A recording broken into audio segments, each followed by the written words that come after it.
Hey, you over there? Yeah, you! Say, do you like playing card games? You know, like Genius Invocation TCG?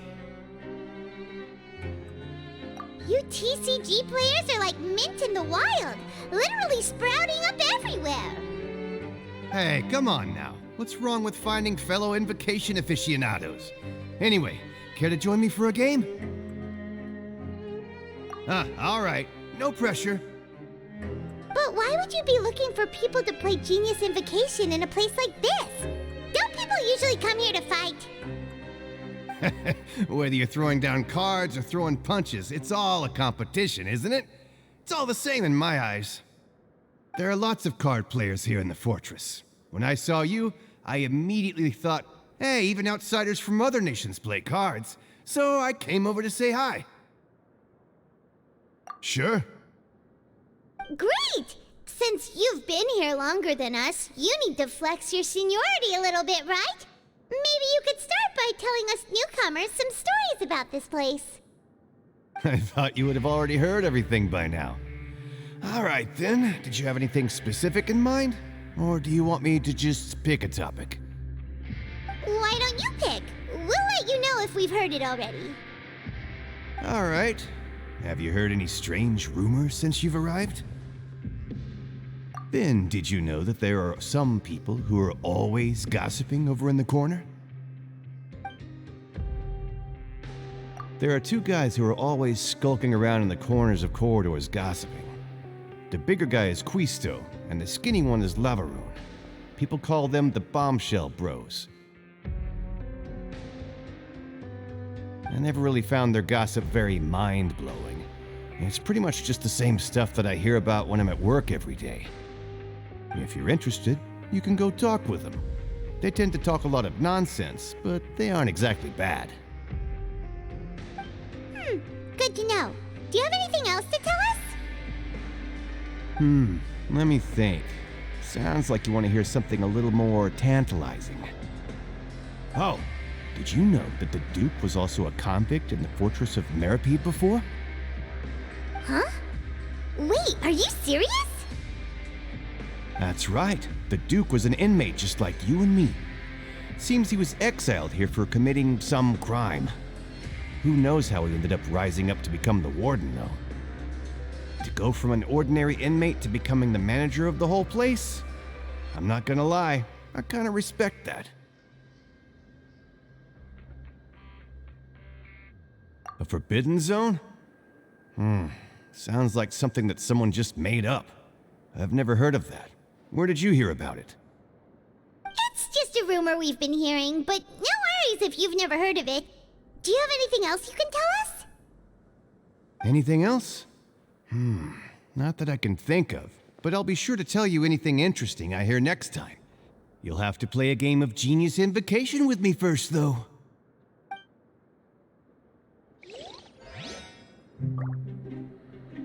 See you later. Hey, let's play a game if you ever have time.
People talking over there. Let's listen in on the conversation.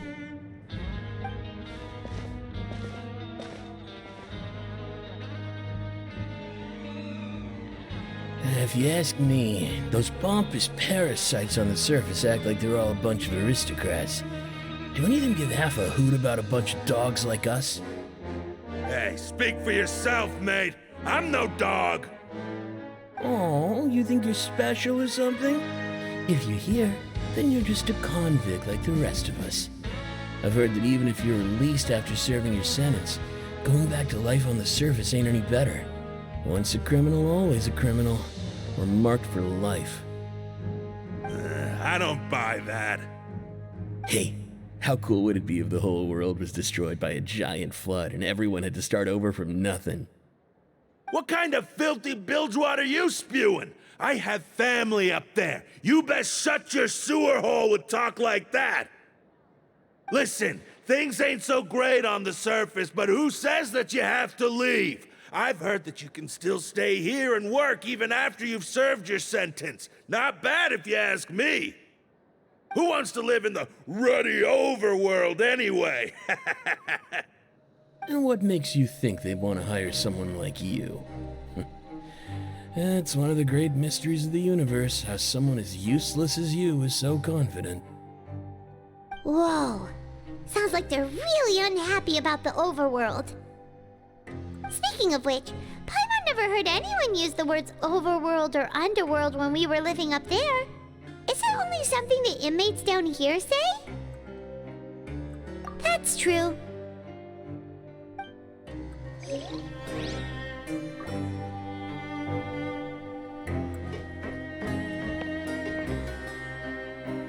Anyway, I've already decided to stay here. Wish I could say the same.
There's a group of people over there. Let's go listen in. So I said, that's not a faucet. Hey, who are you two? Why'd you come over all of a sudden? Oh, sorry for eavesdropping. Sounds like you were talking about something private. What's the matter? They're just looking to join in on our fun, that's all. Hey, don't pretend like it's okay for them to just interrupt us like that. Yeah, fine. You're lucky we don't mind extroverts that much.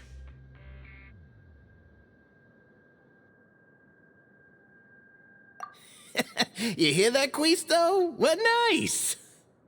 Your expressions tell me you're looking to hear some juicy info, am I right? But before that, it just so happens that I know you two. Really? Are we that famous? You're kidding. How often does anyone get a personal tour led by His Grace himself? Practically everyone was talking about it. Word has it that you also caused quite the kerfuffle. A little mistake, huh? I like the way you put it. You see, people with a good attitude can join our group anytime, unlike some of the others here. Your group? I'm Quisto, and this is Lavaroon. People usually call us the Bombshell Bros, but don't worry, we're not playing with bombs or anything. It's just that our information is always so explosive, and we blow minds on the regular. So, you two really like to gossip? Whew, you sure know how to embellish. No, you don't get it. Knowing intelligence will make things better for you here. For example, knowing who's working with whom, who has the latest rumors, who's not getting along. Wouldn't you like to know all that? Whoa, all this info's worth something, you know? You should prove you're worthy of it. I don't mind him. Quisto's always this way. Just play nice and say something to massage his ego. The welfare meals. Talk about the welfare meals. Right! That meal we had yesterday was super delicious. Paimon can still taste it whenever she closes her eyes. Is that so? To tell you the truth, I've been helping out with making those welfare meals. I've been working as a kitchen assistant for about a month and a half now. Oh, so you're the one who made those delicious steaks. Amazing. You could be a professional chef. You are correct. I am a true professional. In fact, I even went to culinary school. But enough about that. Since you like my cooking, I guess that means we share similar tastes. Listen carefully. This little bombshell will help you learn what's really going on here in the fortress.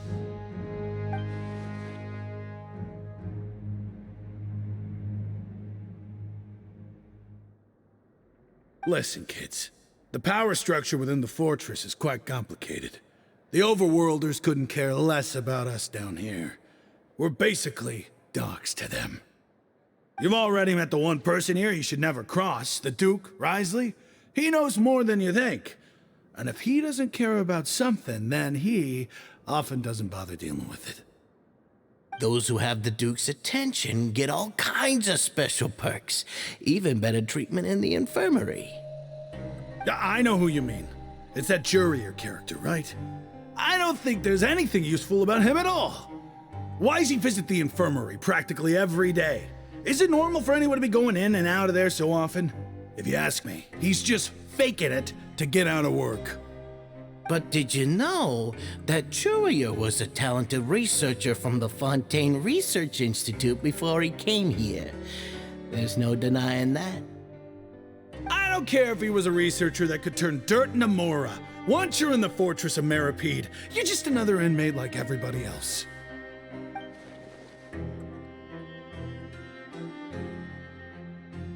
Speaking of which, the last time I saw him, he was passing by in the corridor with Lorvine.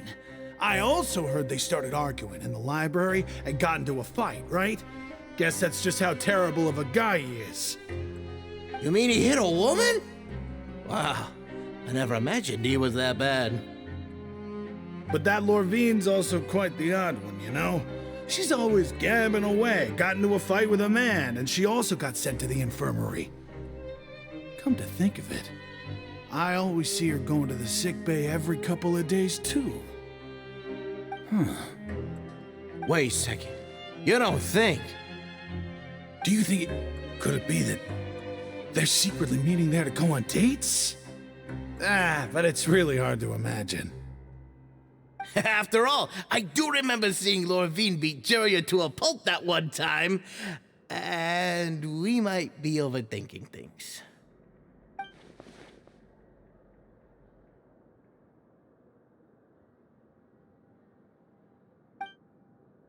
Okay, we've talked to just about everyone, and it's about time for us to go meet Linny. According to the card he left us, we should go meet him in the production zone. Is it really all right for us to talk about people behind their backs like this? That's just how it goes. Good gossip is still gossip. Yeah, I guess you're right. But wait, we're not just gossiping. This is legit information we're discussing here, right?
There's still a long road ahead.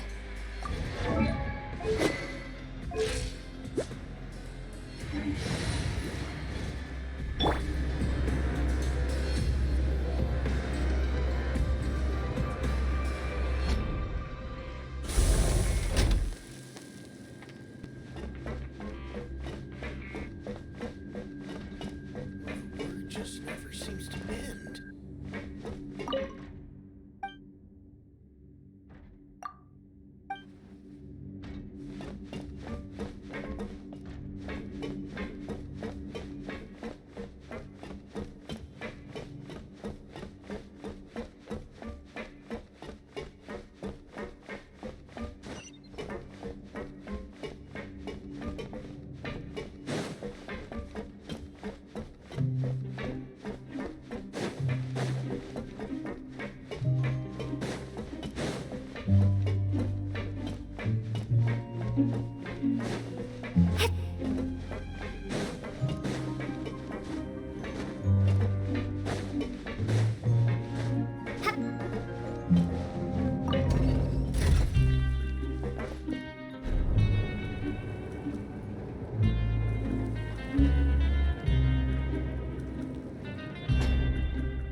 Huh?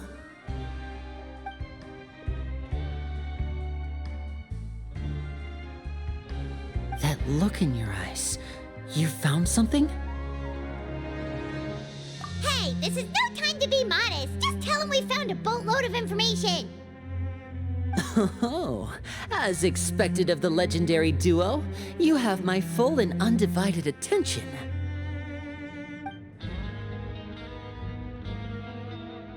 Huh. I'd have never guessed that myself. The rumors swirling about this place are unreliable after all, and Master Child probably went missing because he found a way out. He is a harbinger after all. I suppose he's much more resourceful than I initially gave him credit for. Unfortunately, this isn't enough for our final report to Father. We need to find out Master Child's exact whereabouts. Father told me that even though Master Child said he was just coming to Fontaine for a vacation, he actually had some personal reasons. His agenda might be linked to his disappearance. His escape route is already flooded, so we'll have to task someone with professional diving skills to chase after him.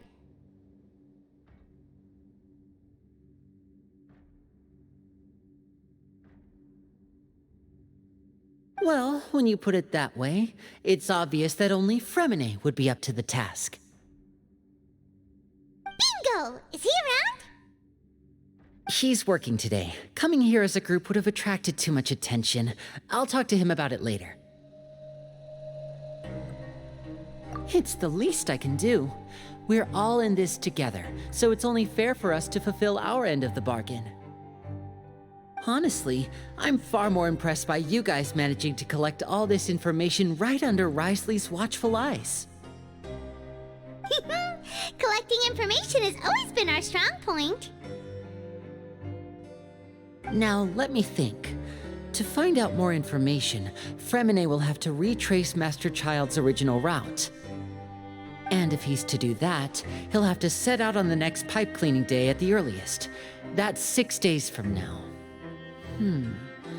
And after that, he'll probably take another 2 or 3 days to return. You can even estimate how long it'll take for him to get back? We've been working together for a long time. We know each other's capabilities like the backs of our hands. Traveler, what say you to meeting here 9 days from now? We'll be able to pick up Fremine while we're at it, too. Oh, and there's just one last thing we'd like your help with.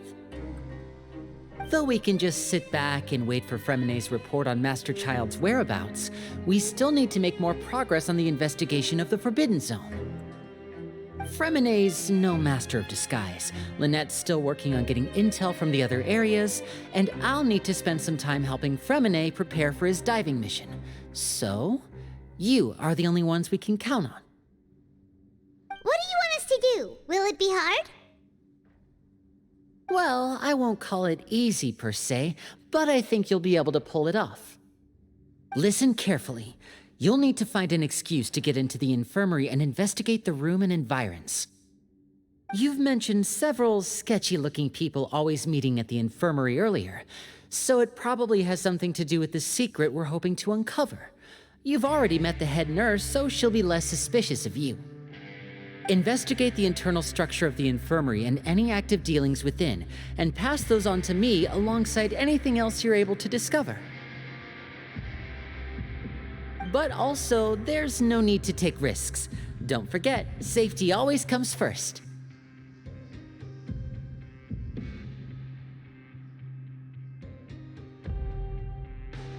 No, when it comes to intelligence gathering, I'd never consider you to be an amateur. Didn't you say it yourself? It's always been your strong suit. I'll believe anything as long as it comes from you. So, please prove your prowess to me once again. All right, then we'll head out as soon as we finish our prep.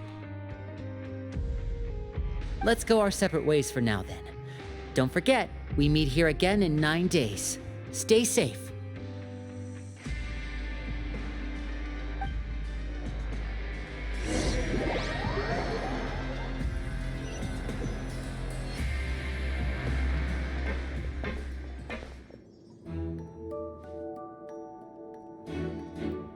Hey, stay here for now. Paimon will take a peek.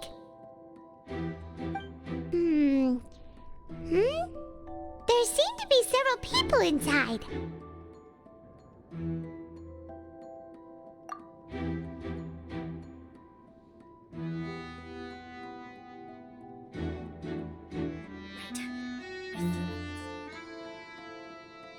It's not impossible.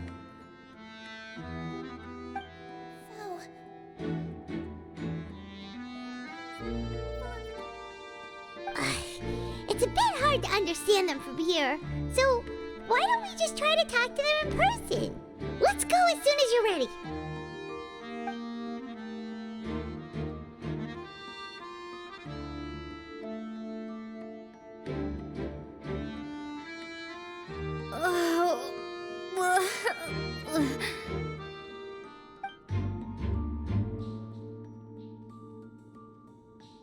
Someone, please help! She's sick!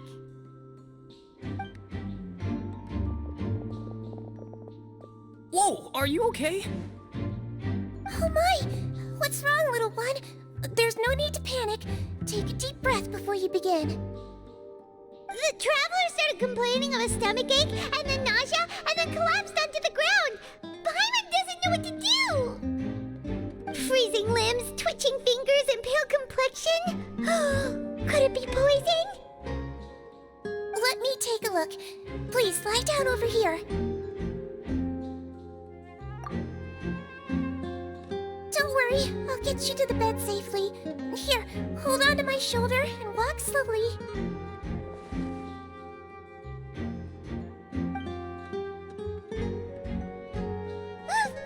You can do it, traveler!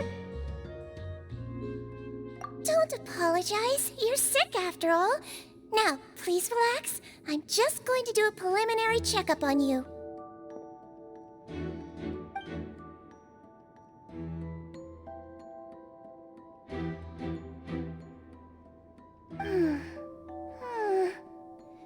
I see now. My checkup has confirmed that she's not in any mortal danger. That's our worst fear out of the way. Eh? Oh, that's good. But I'll continue my diagnosis of the patient now. Please, relax and take a deep breath.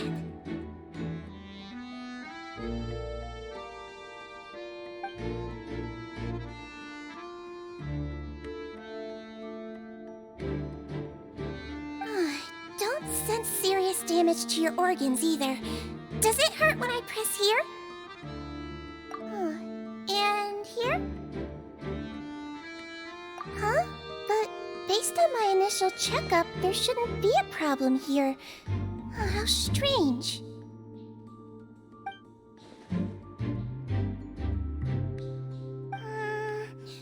What about here? Does this hurt? Oh, understand. So that's what it is. I think you just ate something that disagreed with you. That's all. Nothing too serious. Outside of a pretty bad stomachache when it decides to act up. So that's what it is. Thank goodness it's not anything more serious. And there have been other inmates complaining about the food recently. I'll inform our head chef, Mr. Wolsey, of this problem as soon as possible. Congratulations! The health risk is incredibly low, so you should recover within a couple days. Why don't you take a rest here while I go get some medicine for you? Miss Levine, I'll have to trouble you to help me look after this new patient while I'm gone. Very well. And she hopped away just like that.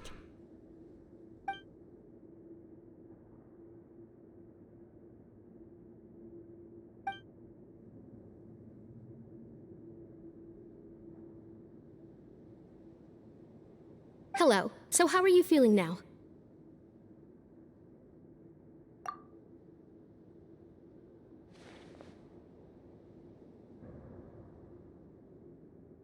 Her stomach ache's really bad. She was stumbling about the whole way here, so Paimon's really worried. If Miss Sijuin says it's not a serious problem, then there's no need to worry.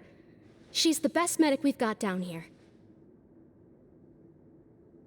But it also looks like she's the only medic you've got down here. Well, that's true. What do you mean, that's true? That's really misrepresenting the situation. Of course I can't speak for the whole fortress, but it's not like everyone imprisoned here is useless, you know? Though they may have committed crimes and gotten locked up here as a result, they still know a thing or two about medicine, and they help Miss Sijuin take care of the sick and injured. Yeah, you're right. But did you have to lecture me about it in front of another patient? Aren't you a patient too? Where did all your energy come from? That's correct. Sorry, I got a bit ahead of myself. Are you two also sick? We've been sick a while. I come back every once in a while for checkups, and to pick up the medicines Miss Sijuin prescribes for us. That's just the nature of chronic illnesses. As for her... You could say she fancies herself as Miss Sijuin's capable helper because she learned a bit of medical knowledge ages ago. Please watch your mouth, Mr. Jurier. Don't forget that you are the primary reason I have frequent heart palpitations. Hey, don't start arguing now. Please, keep it civil at least.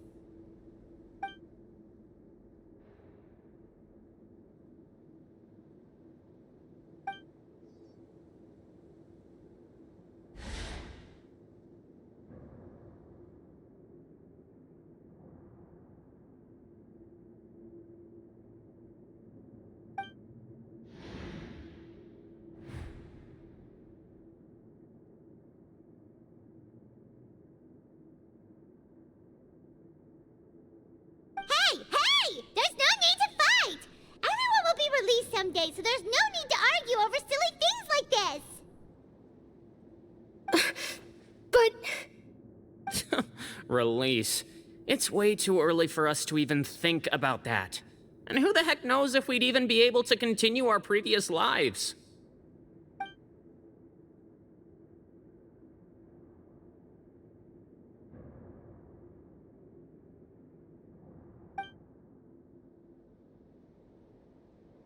Please allow me to end this boring and useless conversation. Oh, and Mr. Jurier, I don't want to see your face here again anytime soon. And same to you, Miss Lorvine. Anyway, that was more than enough rest for me, so I'm going to get out of this excessively noisy place. See you later, everyone. He just slowly walked off like that? That's just what he's like. I'm sorry you had to see all of that. I'm Lorvine, and that's... Well, his name is Jurier, but I hope you'll never have cause to remember his name. You really can't stand him, huh? I mean, can you blame me? Who would like someone who's as arrogant and obsessed with weird research topics as he is? But there's no need to keep dwelling on him. I'll accompany you two for a while. Miss Sishwin should be back soon, and I'm sure you'll feel better as soon as you've had some of her medicine. No, it's nothing. I'm back! Did you rest like you promised? Thank you for getting our medicine, Miss Sishwin. Did you all cooperate with your bed rest? I trust that nobody got up to walk around. Good. Here, this should be 2 days' worth of medicine for you. Take 1 pill now, and then continue your bed rest.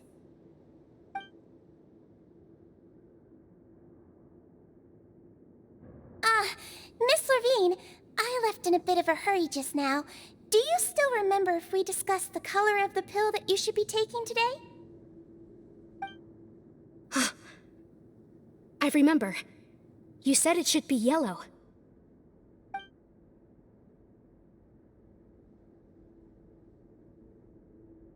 Yellow, huh? I understand. These are yours. Please, make sure to go to bed early after taking them tonight. You'll benefit from a good night's sleep. All right, then I'll also be on my way now. I hope you feel better soon, too. See ya!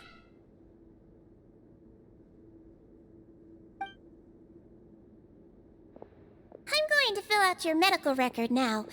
You're widely known as the Traveler, right? I just want to double-check a few details, if that's all right with you. Those two made quite the commotion just now, so why don't we let the Traveler rest? Paimon can answer the questions instead. So her primary symptoms are abdominal pain, with secondary symptoms of nausea. Is there anything else? That's it. All right then. Is there anything we should know besides to take the meds? No, her base constitution is quite good, so I'm sure she'll recover quite quickly after taking the medicine. Please, make sure to stick to bland or less stimulating foods, and don't stay up too late at night. Got it. Paimon will hold the Traveler to that for sure.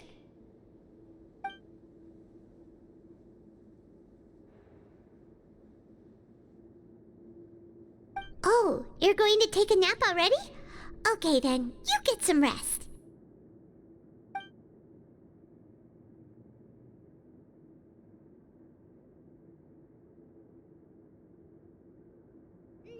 We've been to lots of places together. She may look a bit under the weather now, but she's actually super strong. So you're the best of companions. Well, don't worry, she'll recover soon.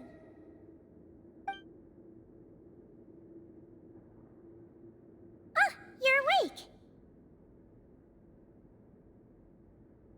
How do you feel?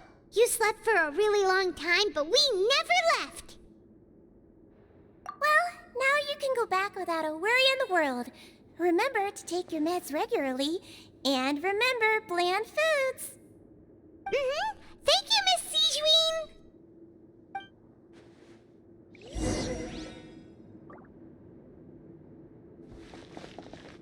Seems like a lot of people have been coming down with an upset stomach lately. I'll need to address that.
something. To be able to fall asleep like that and even sleep talk the entire time, you scared Paimon half to death!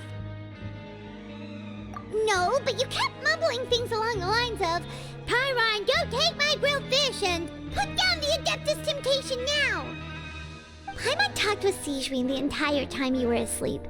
She seems like she's just a sincere nurse, and Paimon didn't notice anything unusual in the room. Are you sure we're not going off track with the infirmary?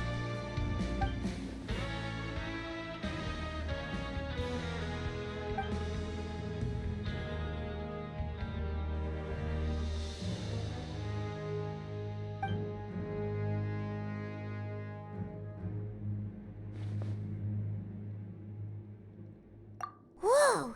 You really are super thorough. All those tiny little suspicious things that Paimon didn't even pick up on. We've got to get the info to Linny.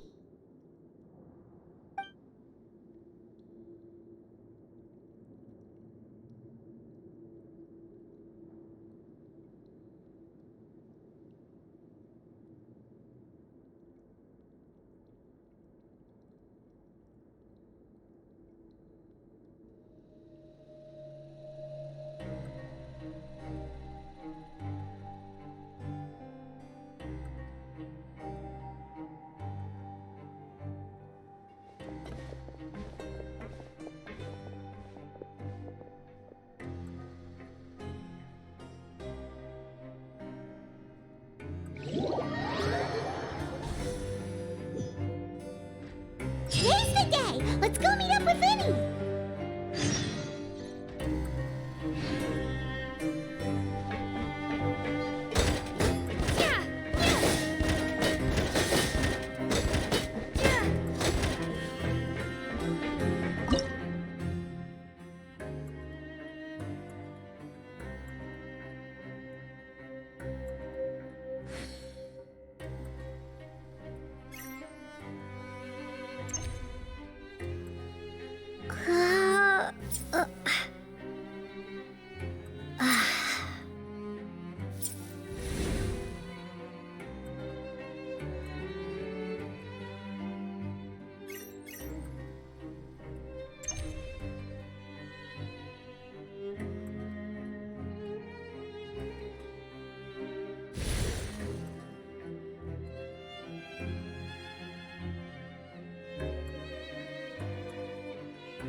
A reward on the road.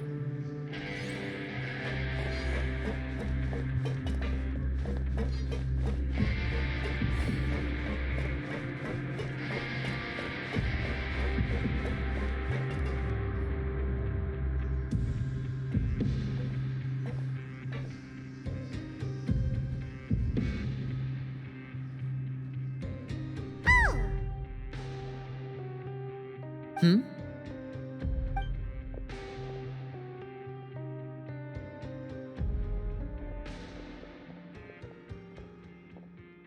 Did you two run into any trouble over the past few days?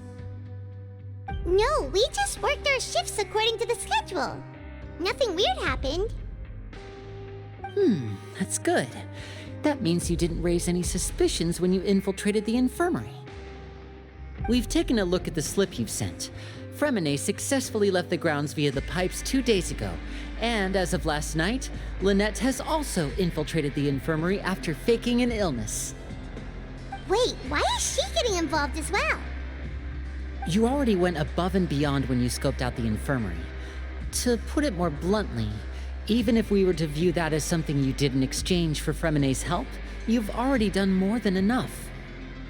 Infiltrating a guarded stronghold is a different kind of job from a one-off investigation.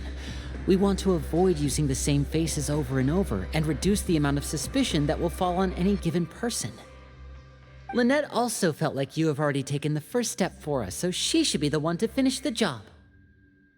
So that's what Lynette thinks. Oh, Paimon hopes everything's going well for her. Perhaps that's true.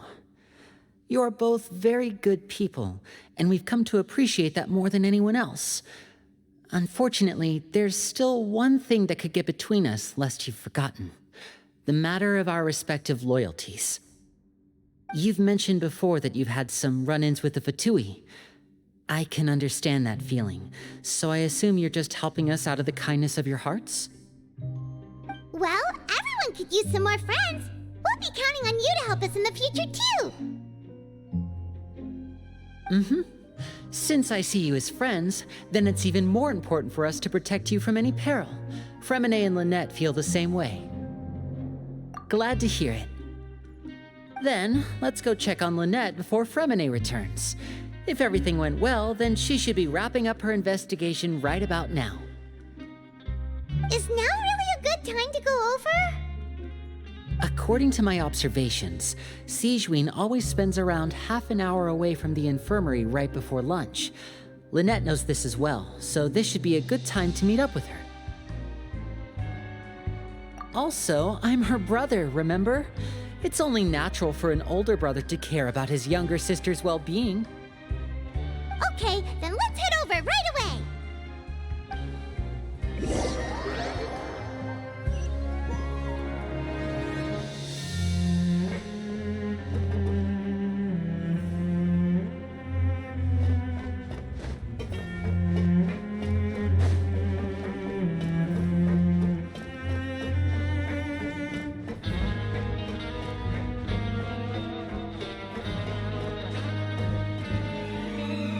Lynette should be here right now.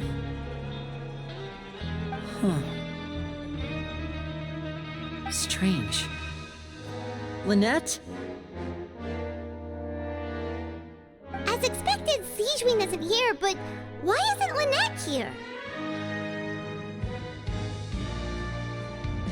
No, Lynette rarely deviates from the plan. We agreed that if she were to make changes on the fly, she'd find a way to let me know. Unless... Let's see if there are any clues around here. We can look while we wait for her. Who knows? Maybe she'll be back soon. Okay.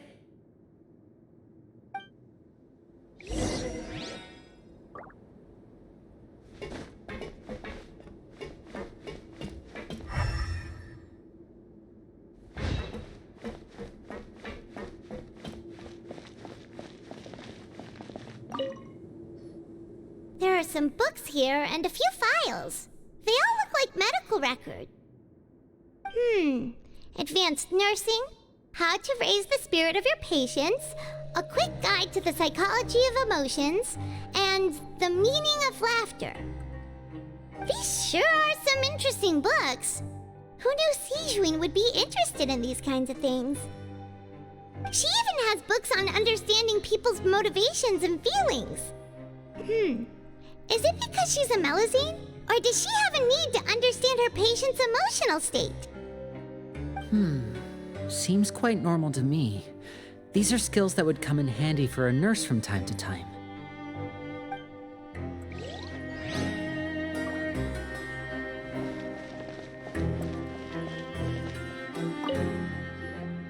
None of the beds have any signs of having been slept in, except that one over there. That's the one Lynette must have used, right? You said she was pretending to be sick. She would have said her migraine was having a particularly bad flare-up. Generally speaking, the head nurse would then ask her to lie down and rest while she left to retrieve the medication. Which means either the head nurse didn't return the entire time from when Lynette laid down up until she left the bed, or the nurse intentionally left it this way.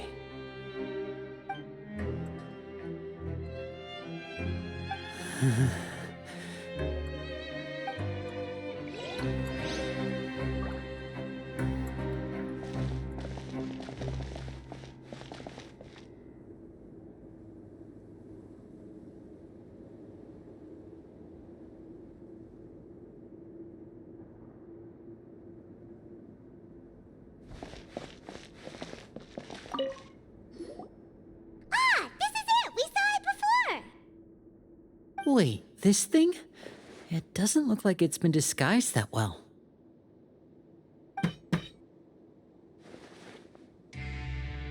The space behind it is empty.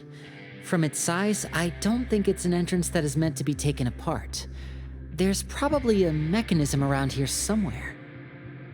Could Lynette have tried to get inside? But if that's the case, she would have contacted me for sure.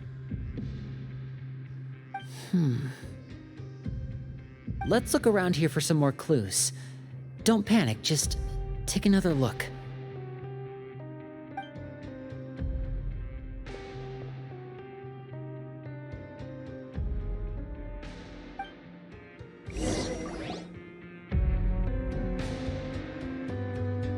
Hey, you guys, there's a slip of paper over here!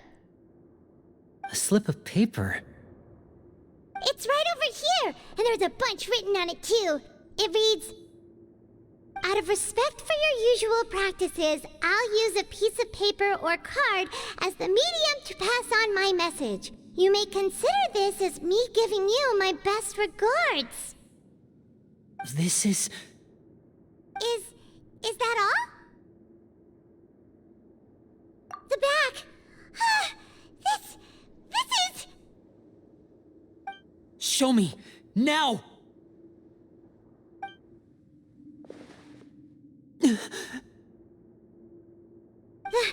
That look on your face.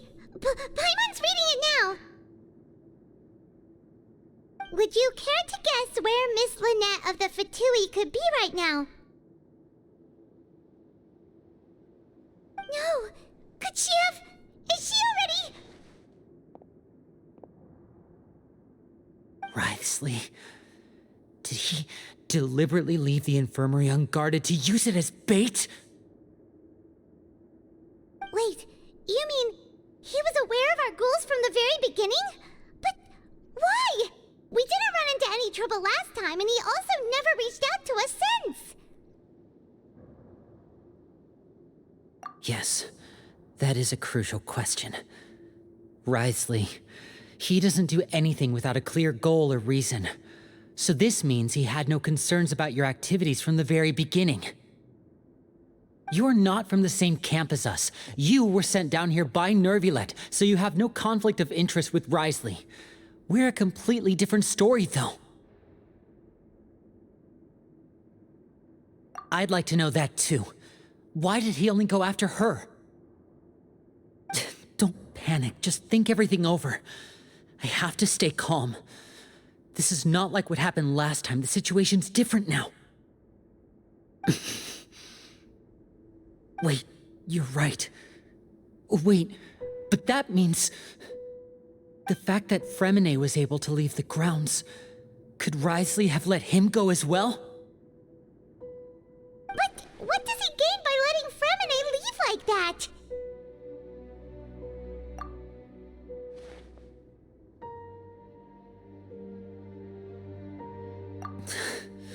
So he's challenging me and trying to provoke me, I'm sure of it. We never should have sent out Fremine. We had to go through all that trouble to find an opening to sneak him around the guards and into the pipe, and we even thought luck was on our side. If Wriothesley let him leave on purpose, then he's probably in a terrible spot now as well. Lenny's getting more and more panicked. We have to calm him down. Don't be like this, Lenny. Fremine wouldn't have left if we hadn't told you about Child. That was our fault. No, I'm the leader of this operation, and I'm the one responsible for this team. I was the one who failed to protect them. I'll go talk to Wriothesley. Hey, don't be reckless! Traveler, please talk some sense into him. I simply cannot allow Lynette to be abducted again. I have to go. I'll find a way to get them back.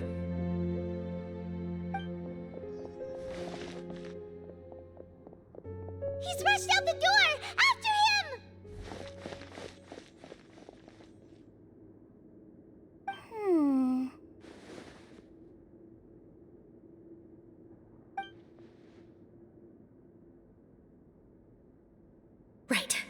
I feel like we still have some room to make changes on these details. It's not impossible, but it'll require extensive testing. Is that so? Very well. Then please be mindful of the time. Huh? Is someone? Pack everything up. Whoever's outside is eavesdropping. They'll probably come in once we stop talking. Someone! Please help! She's sick!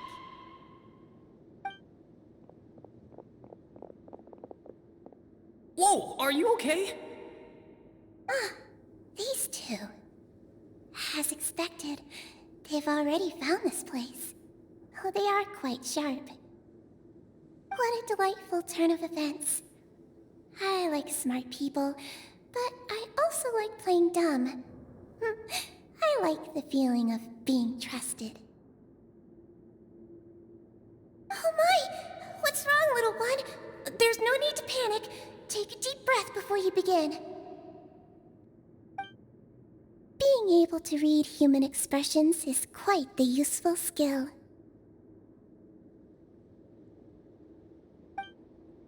Lenny! Wait! It's no use. We have to catch up to him.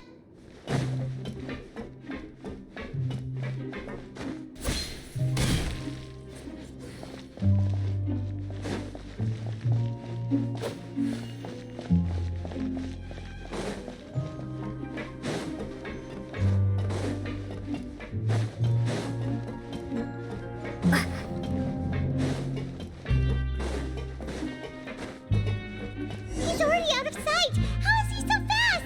Let's go head him off at Risley's office!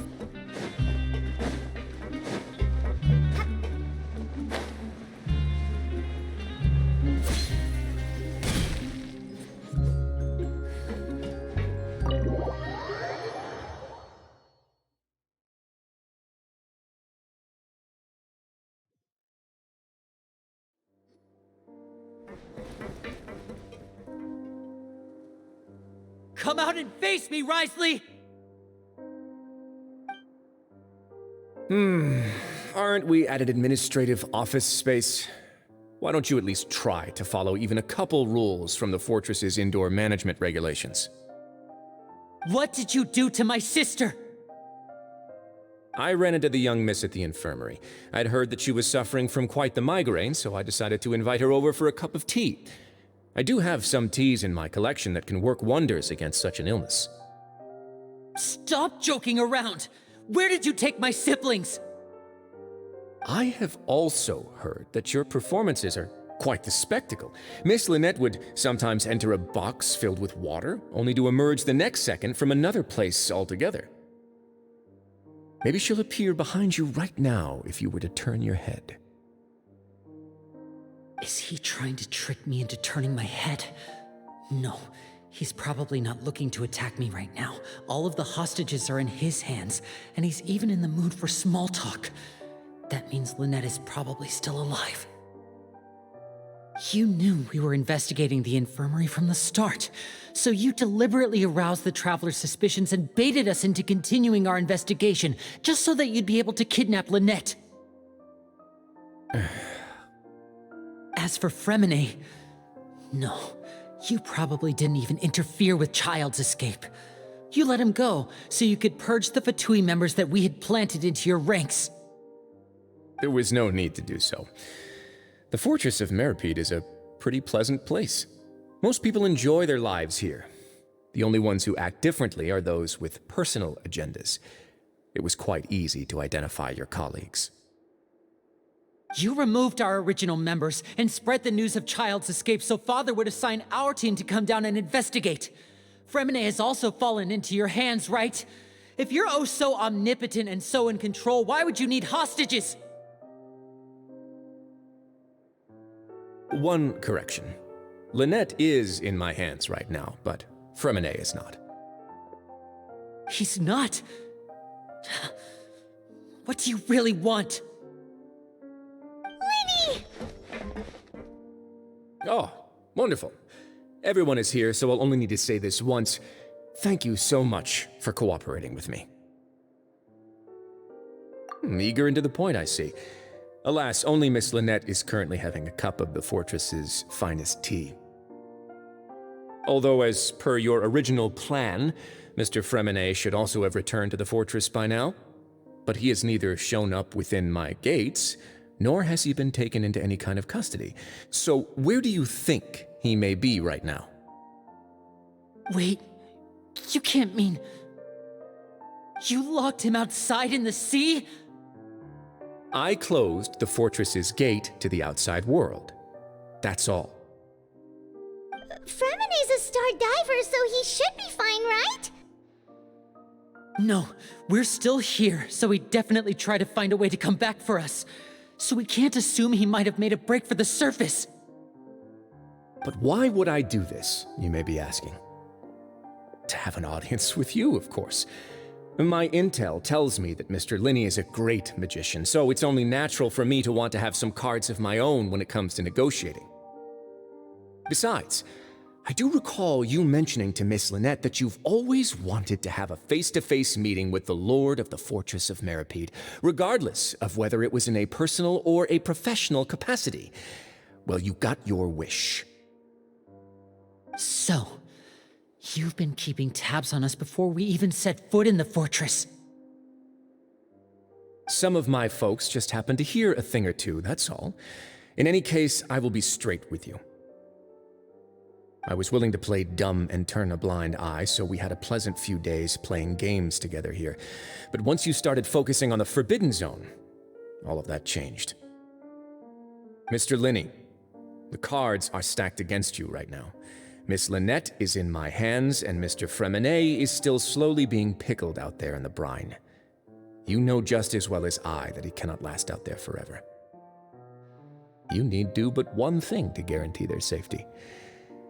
I would like you to contact your superior, and ideally invite her over for a cup of tea with me. You want to see Father? But why should she bother giving you an audience? Well, if she cares for the well-being of her dearest children, she should have plenty of motivation to join me for a parents' evening. I've heard that the bonds between the members of the House of the Hearth are like the bonds of family. I don't see why she would refuse.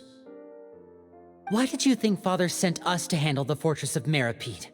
This place is basically a no-man's land.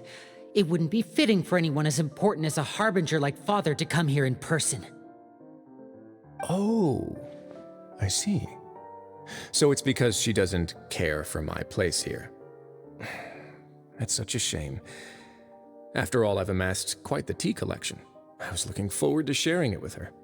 Both Monsieur Neuvillette and Lady Farina have already received many samples as gifts. Was this the extent of your master plan to get to Father? No matter how much pressure you may put on me, I won't allow you to use us to blackmail her. You people really are difficult to get along with. All I'm asking for is a face-to-face conversation. Does she truly have no interest in the fortress's secret? Mr. Linney, you have one last chance to invite your father here. If you refuse... Linny!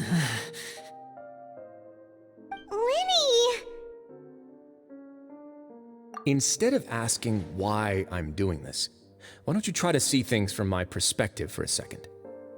From the very beginning, the Fatui has been actively infiltrating my fortress. I gave you a warning by cutting off the first few operatives I found, but that only caused you to double down. Had you given up on the fortress then and there, I'd have no reason to want to talk.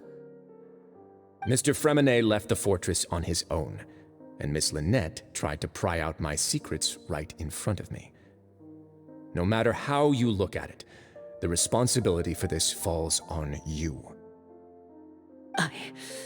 I shouldn't ask Father to do anything because of us. 6, 5... Wait,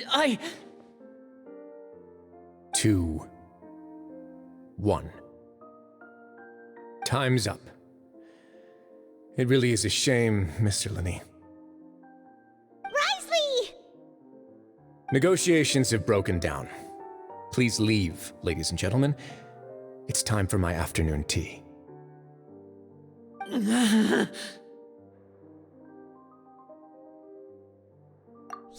listen to the Traveler. If you can't talk to Linny, can you at least talk to us? You do realize that I'm only letting you go because of Neuvillette, yes? You're here helping him out, and I've already done my best to stay out of your way. But that doesn't mean you can just do whatever you want.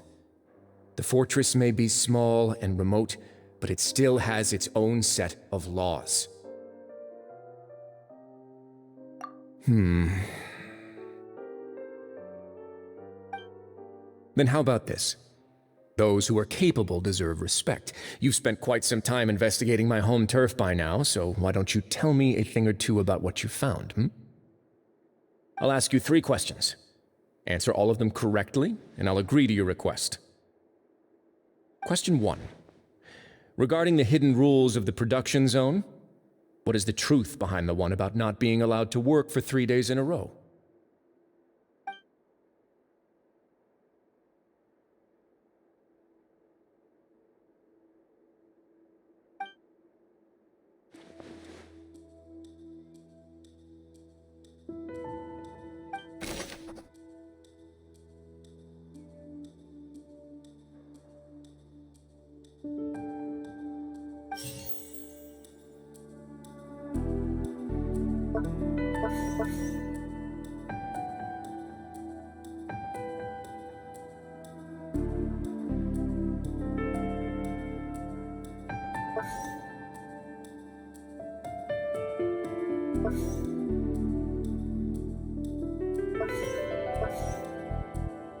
I've been told that the infirmary is always empty for the half hour just before lunch.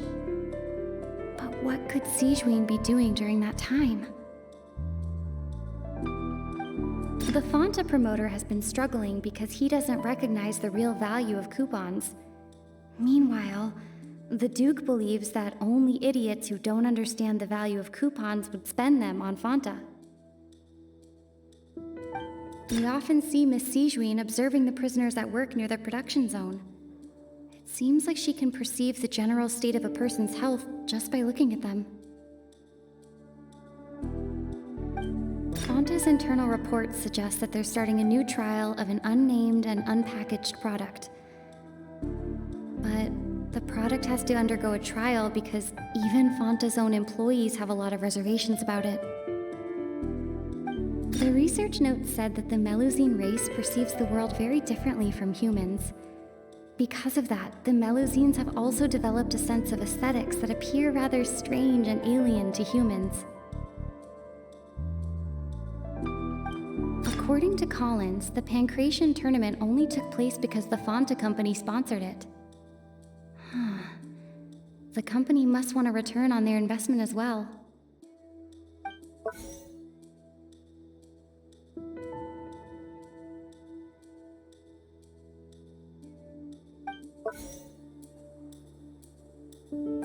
We often see Miss Sigewinne observing the prisoners at work near the production zone.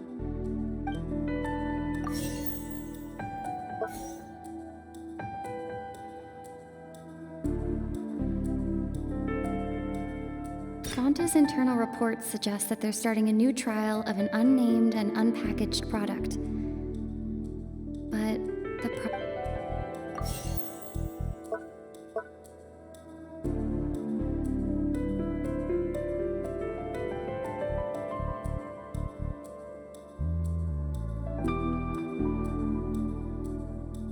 I've been told that the infirmary is always...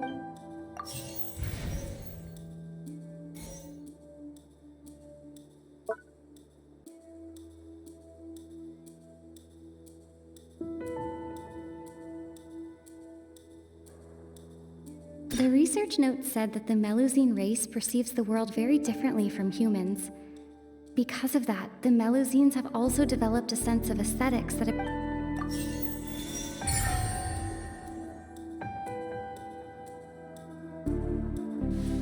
So that's what's going on. Paimon understands it now. Who would have guessed? The hidden rule of the production zone. people are not supposed to work 3 days in a row, and if they do, they'll get strange meat in their welfare meal. At first, we thought this strange meat must have something to do with the people who disappeared, but in reality, they were all prepared by Sijween, the head nurse. She often visits the production zone to observe the workers' health and makes a note of anyone who has worn themselves out after 3 full days of work. Out of her sense of duty as the head nurse, as well as her genuine concern for the workers' health, Sijween visits the cafeteria right before lunch and cooks an extra dish for those who can use the stamina boost. Sijween has only the best intentions with her surprise gift and doesn't want anyone to find out about what she does. However, unfortunately, Melusines as a race perceive the world differently from humans, and their sense of aesthetics is even more alien to us. The recipients of her lovingly prepared special meals cannot taste the care within and usually just freak out. Are we on the right track? Not bad. You've uncovered Sijween's secret and even guessed her intentions correctly as well. It's nice to know that her efforts have not gone unacknowledged. All right, now for my next question. There are also some hidden rules in the Pancration Ring, including the one that you're not allowed to support both sides of a fight. Why is that?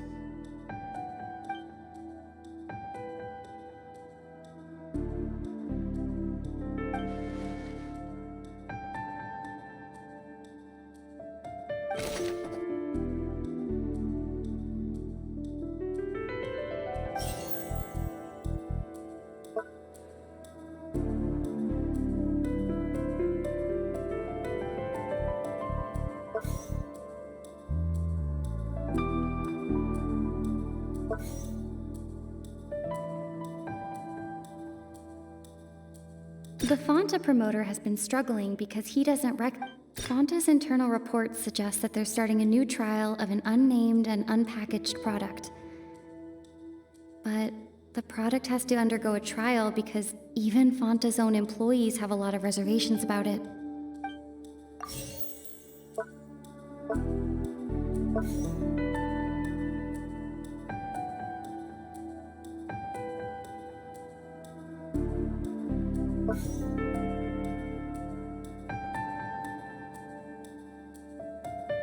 According to Collins, the Pancration tournament only took place because the Fonta company sponsored it. The company must want a return on their investment as well.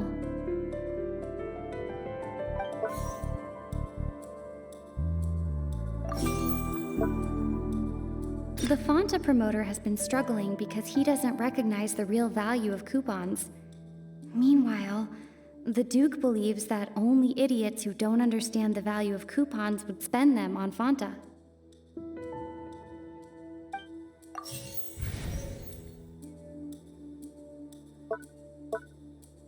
According to Collins, the Pancration tournament only took place because the Fonta company sponsored it.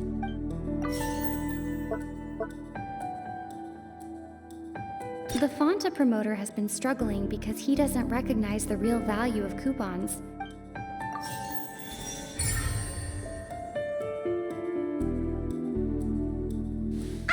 Paimon gets this rule too now, so there really was nothing to be afraid of. That hidden rule of the Pancration Ring is about how, people are not supposed to bet on both boxers at the same time. And if they do, they'll receive a package containing a strange, blood-colored liquid.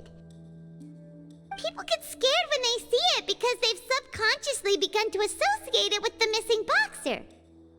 But really, it's just a bottle of the latest yet-to-be-named and packaged new Fonta trial product. A blood-red drink. It's no wonder even Fonta's own staff were questioning the company's decision-making. The company, facing backlash from its own staff, decided to try to trial the product on a smaller scale to see how it might be received by customers. They came to the fortress of Meropide and offered to sponsor the Pancration tournament so they could push their new product. But the Duke completely refused to even entertain the idea. The Duke, knowing how valuable coupons are in the fortress, knew that only total idiots who didn't understand their true value would bother buying a Fanta product here. And so, only those who proved their stupidity by being dumb enough to bet on two opposing sides of the same match were selected to receive the drinks. I acknowledge the effort you've put into bringing the truth of this mystery to light. Although, based on your description, that Fanta promoter is a bit too careless with his words, I may just reconsider my collaboration with the company. All right, and here's the final question. What's the secret behind our head nurse and all of her patients in the infirmary?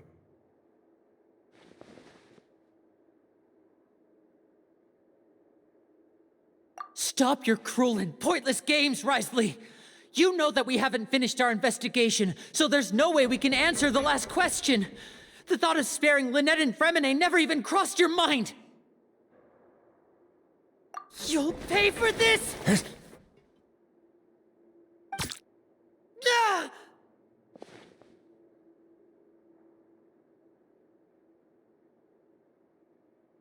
Lenny, are you alright? Oh, close one. I owe you, Sigewinne. That was a fantastic shot. It was nothing, Your Grace. Sigewinne? Though this gun may look like a toy, it's actually fully functional, as I just demonstrated.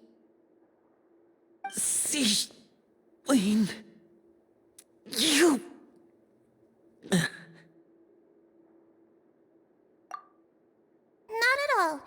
I am merely a resident of the fortress, and thus protecting it is my duty. When Monsieur Nervillette asked me to come here, he told me that my job would be to take care of the well-being of everyone here. I am merely discharging my duties. But if you mean what you just said, then isn't Linny someone you should be looking after as well? Isn't he a resident here just like the rest of us? But I really am just doing what Monsieur Nervillette told me to do. Everything I did, I've done to protect them. Had I not, they would be in far more dire straits right now. His Grace knows it too, right? Your Grace? Mind proving my innocence to them? My dear Sigewinne, whatever shall I do with you? Would it have killed you to just wait another minute or two? Well, it's nearly time after all.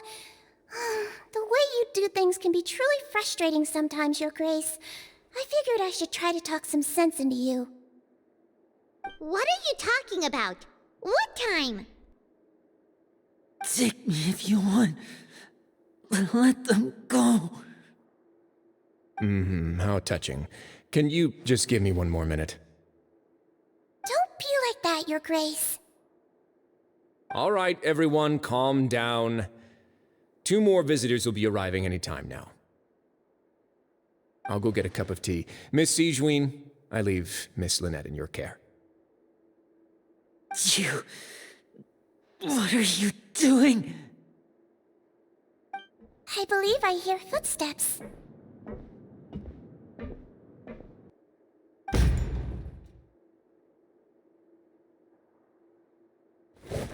Some space, please. Ah, Miss Clarande. My door.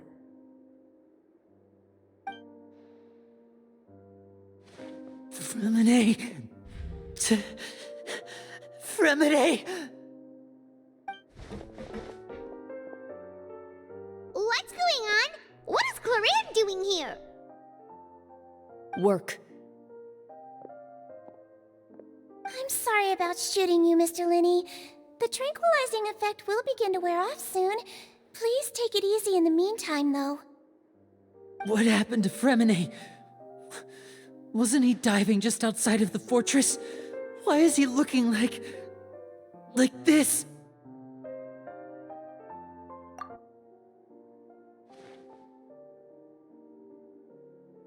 A flushed face, an accelerated pulse.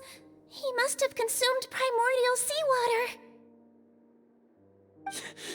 What did you say? Please, make some space. I'll need to give Mr. Fremine a more thorough checkup. Your Grace, I'll leave the rest to you. I'll talk to Clorand while you get Fremine to where he needs to be.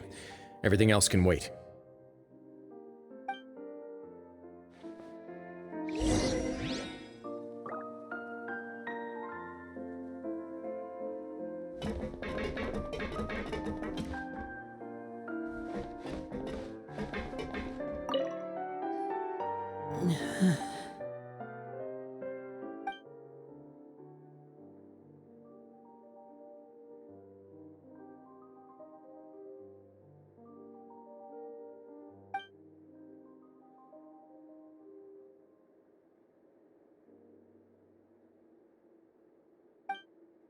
How is he? These symptoms are probably caused by an acute ingestion of a large amount of primordial seawater. Still, his condition is not critical. Of course, it would be best if he stayed for further observation. Let's leave him here for now, and move him to the infirmary once he's recovered a bit more. Sorry. I am aware that the infirmary may not be your favorite place in the world at the moment. We do only have a single clinic in the fortress, however.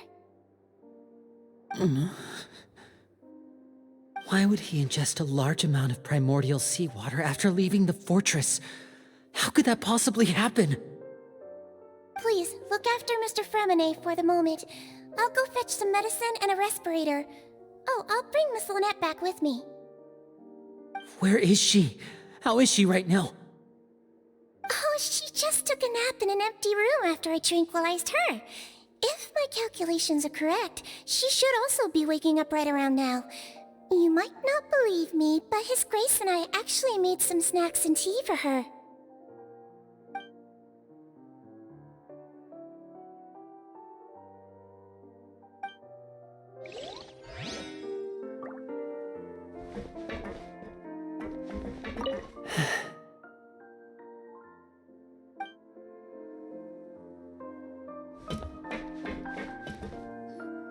What's that look on your face? I thought I made good time on the way back. Oh, I'm just admiring your punctuality. Had you arrived just a few minutes later, Sigewinne may have been forced to shoot Mr. Linney again. How's the situation out there? The water has changed. It's pretty much as expected. The concentration of primordial seawater has increased significantly. I was only out there a short time, so it wasn't too bad. But if one were to stay for any significant amount of time, well, you can see how that boy's doing. Where was he when you found him? The abandoned zone at the end of the pipes. A good distance into the water. Closer than I thought. He must have recognized it early on and tried desperately to swim back. Locking the door was necessary. I don't think we could have saved two. Well, I did try to convince him that I had my reasons. Never seems to work, though. It would probably work on Neuvillette. He has a knack for picking out who had good intentions, even when the outcomes were all terrible. That's a bad sign if you're having to plead your case to Neuvillette. Want some tea? Not particularly. If you want to drink some that badly, just say so. Fine, I'd like to get some tea. Want me to get you a cup too, since I've already made it? Might as well then, I suppose. Actually, do you have a towel? I would like to dry my hair.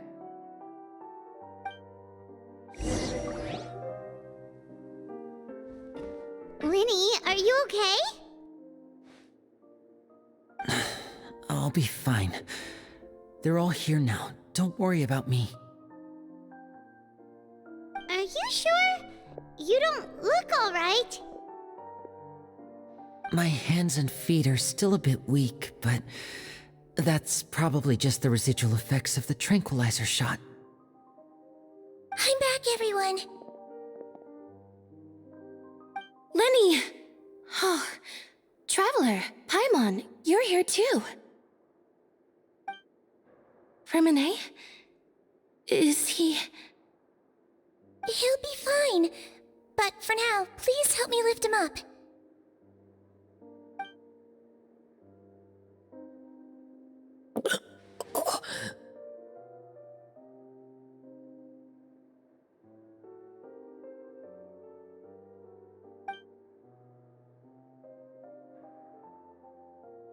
His breathing's beginning to slow down.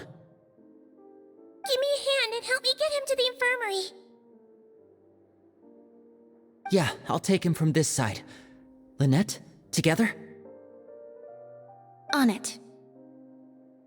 Traveler, you seem pretty worried about him. Want to come with us?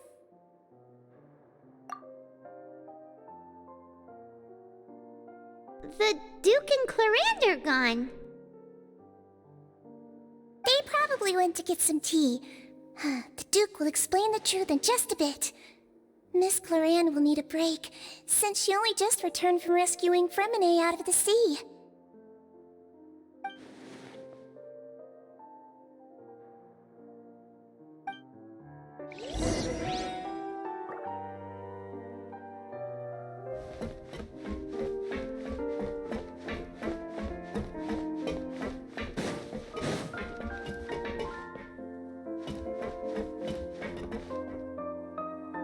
Could I tempt you with some sugar for your tea?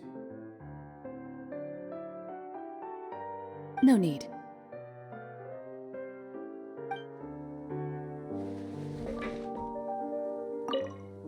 Could I tempt you with some sugar for your tea?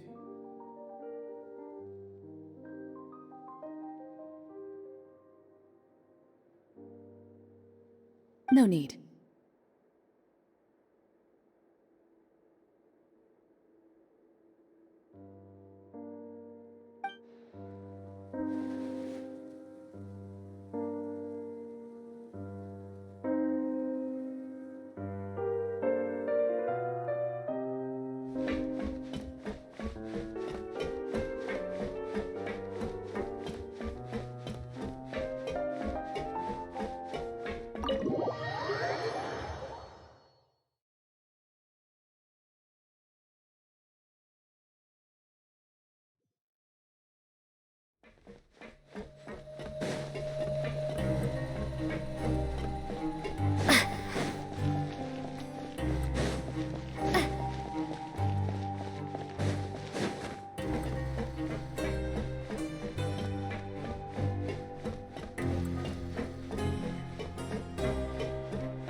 He's awake.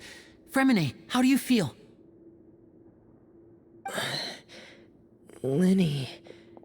Lynette. We're all here. Where am I? The infirmary, at the Fortress of Meripede, Mr. Fremine, and you are no longer in any danger. How do you feel? Don't push yourself if you're not feeling up to it. Traveler. Paimon. It's been so long. The sea! There's something wrong with the seawater. Shh, it's okay. We can talk about it after you've recovered. No, listen to me. This is really serious. There's primordial seawater mixed into the regular seawater. I don't know why it's there, but no one should touch it. Pipes. Right, the pipes. It's all coming back to me now.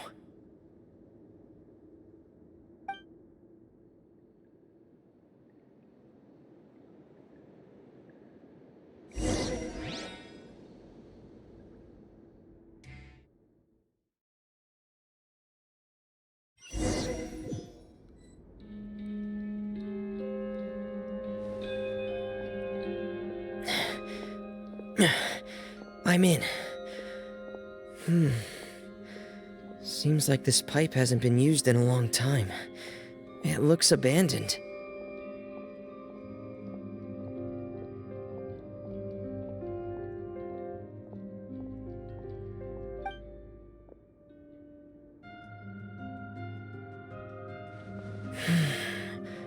Where could Master Child be?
This mechanism looks like it's been tampered with.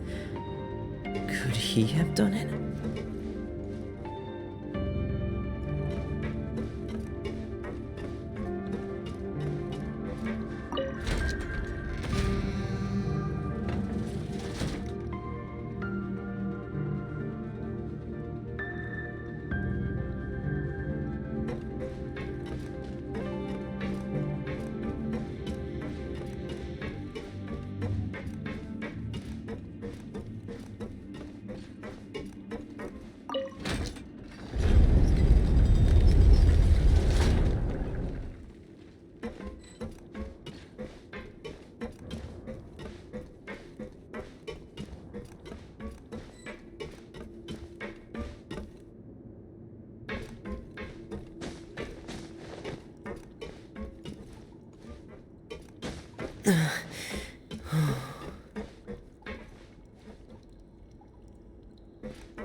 It's getting stuck on something. Seems like I'll have to avoid those obstacles while I turn it.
This is where the water starts.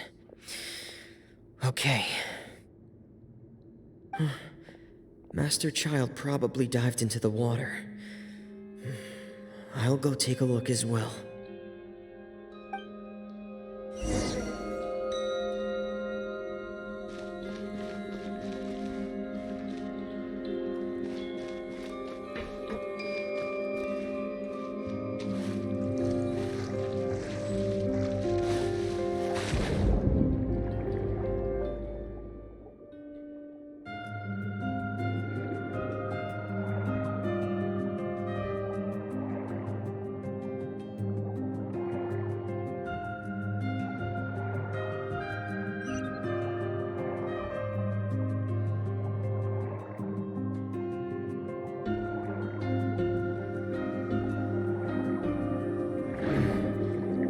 Vegetation here is a bit more sparse.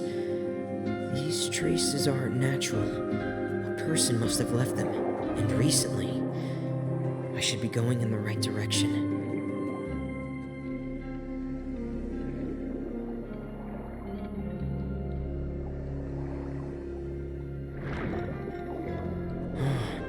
There are traces here too. I need to keep going.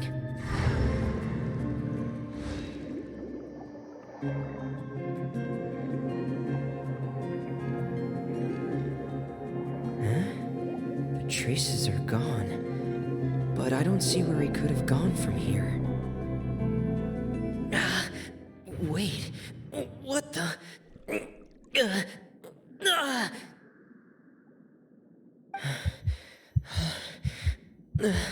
My heart is racing, and it's getting harder and harder to breathe. What's going on?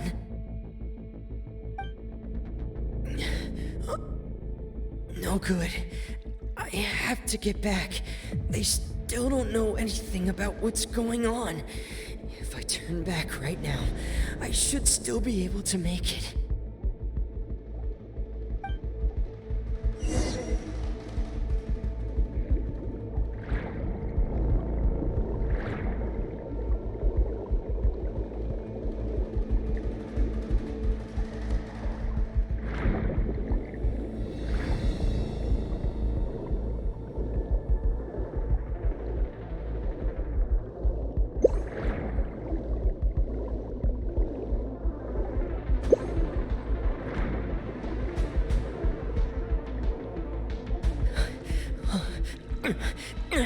I can't die here.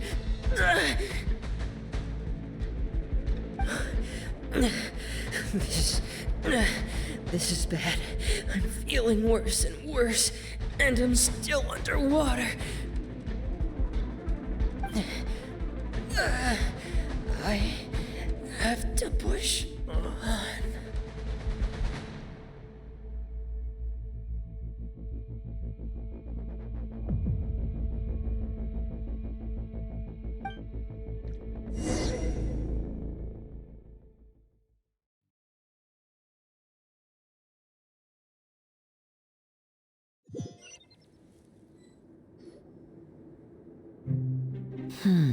So, in other words, the trail you were following vanished, and you had no idea where Master Child could have gone, but there was also no obvious place for him to have disappeared to. That's right.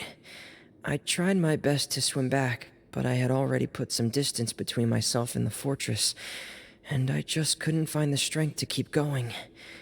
I probably passed out some time after that, and you know the rest. Miss Clarande brought you back, but we also don't know why she just suddenly appeared at the fortress, or why she went out to save you. Miss Clarande, you say? I must go thank her in person. You're still too weak, Freminet. You can go after you've had some more rest. Miss Lynette is right. I believe Miss Clarande will stay here as a guest for another few days, so there's no need to hurry. A guest? Then I can assume Risley was the one who invited her to come down here? You should ask His Grace about that. He'll be able to explain better than me. Yeah, it's about time he actually told us what's going on. Wanna come with us, Liddy? No, please go on without me. I don't want to leave just yet. Lenny. The logical part of my brain is aware that we're safe right now, but I still can't bring myself to leave. Both of you are just in danger. Understood. Then let's just sit together for a while. In that case, I'll leave the infirmary to you. The Traveler and I are going to head out for now. As long as you stay in here, I don't think you'll be disturbed. Thank you.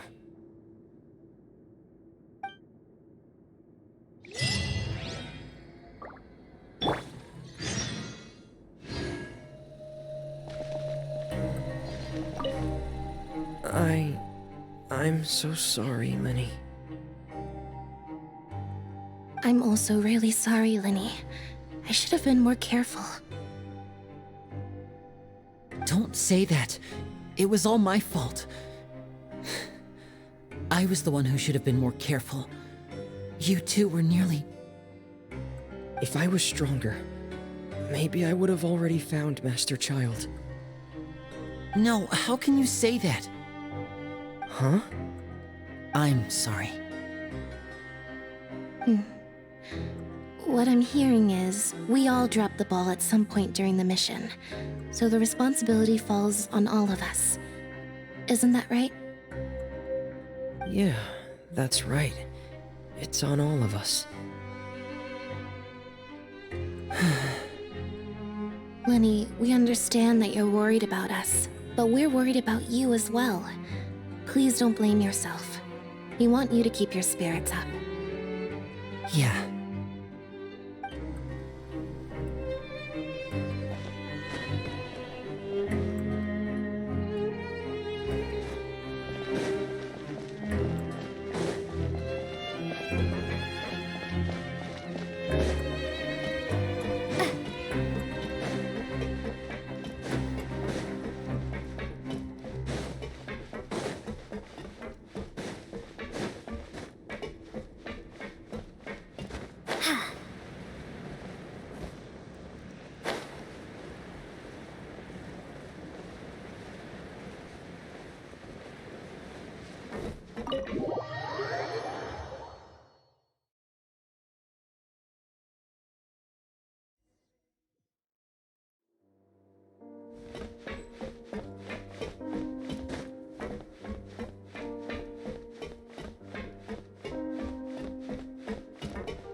Excuse me? I take it Mr. Fremonet's condition has stabilized? Of course. I wouldn't have left the infirmary otherwise. I've been expecting those two, but might I inquire as to the purpose of your visit, Miss Siegewien? I wanted to check up on Miss Cloran. How are you feeling? Mostly fine, I think. If you don't mind, I'd like to perform another quick physical exam. It'll just take a few minutes. All right. Thank you for looking out for me. I'll take my leave for now, then.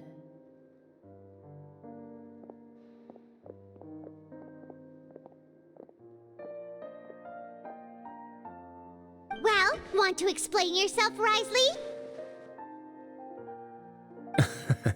Of course, but I'm not partial to the word choice of explain. How about enlighten? Where should I begin? How about you start by asking me any questions you have? You can start with whichever one you'd like to get answered the most. Then Paimon will begin. Did you know about Lenny's goals from the very beginning? No. I just knew they were Fatui operatives sent to the fortress by the Knave. As for their specific goals, I only figured those out as you made progress on your investigation. You managed to monitor and stay ahead of them even though you didn't know what they were trying to do? They came here with ulterior motives. I'm quite adept at discerning what that kind of behavior signals. Initially, I thought their goal was just to investigate Child's disappearance. Linny suggested that I had deliberately let him escape, but in truth, I didn't really do anything special to help or hinder him while he was here. Everything he did, from finding helpers to leaving this place, he did on his own. Of course, it's inevitable that the Knave would make a big deal out of her fellow Harbinger's unexplained disappearance. I'm also quite curious about where that Harbinger went, so I figured I might as well let the Fatui do their own investigative work. All I care about is the answer. So you were hoping Lenny's group would just do your work for you? You make it sound like that's a bad thing. Unfortunately, things didn't go as planned. I assume that Fremonet has told you already, the ratio of primordial seawater around the fortress of Meripede is on the rise. The Forbidden Zone has always been Linny's target, and you got roped into that investigation after running into him. I began to intervene out of concern for your safety, and also to prevent the fortress from becoming entangled in more irksome matters. Are the rumors true? That you're also a former criminal? Why would you put it like that? Isn't staying here all day and serving as the manager of the fortress a kind of sentence unto itself? Another form of prison? I just happen to have some support from the rest of the inmates, that's all. Oh, right! Paimon wanted to ask, who invited Cloran down here? Me, of course. I paid her good mora to come down to the fortress for some field work. As a champion duelist, Miss Cloran could be considered to be an independent party. I needed to find an exceptionally capable person to help me get through the impending crisis. And saving Fremonet was part of that crisis? You can think of it like that, yes. Credit where credit is due, that boy is quite adept at diving. Had conditions not been as hostile as they were, he probably would have found the missing Harbinger already. That's not something you should be asking after. Neuvillette only asked you to investigate Child's whereabouts. All I need to prove to you is that the Forbidden Zone had nothing to do with the Harbinger's disappearance. That should be clear now that you've spoken to Fremonet. But we've already uncovered that there's something wrong with the infirmary, and we've answered a bunch of questions that you threw at us. Isn't it about time that you answer our last question in return? You make a compelling case. Do you really want to know the answer that badly? Yeah, Paimon really wants to know. Even if the truth may not be pleasant? Follow me.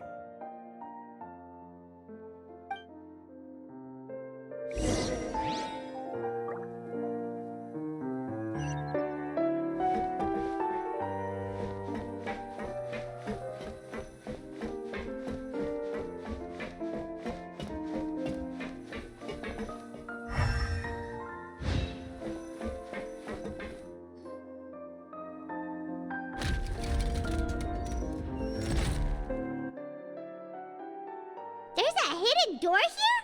And a whole basement behind it? Huh. You're pretty good at hiding stuff, Risley. It seems you've forgotten just what kind of place the Fortress of Meripede is.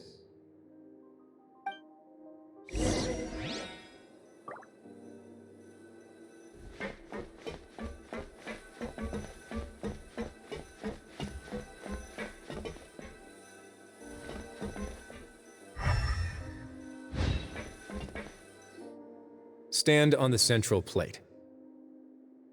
Wait, is there a secret mechanism or... Whoa!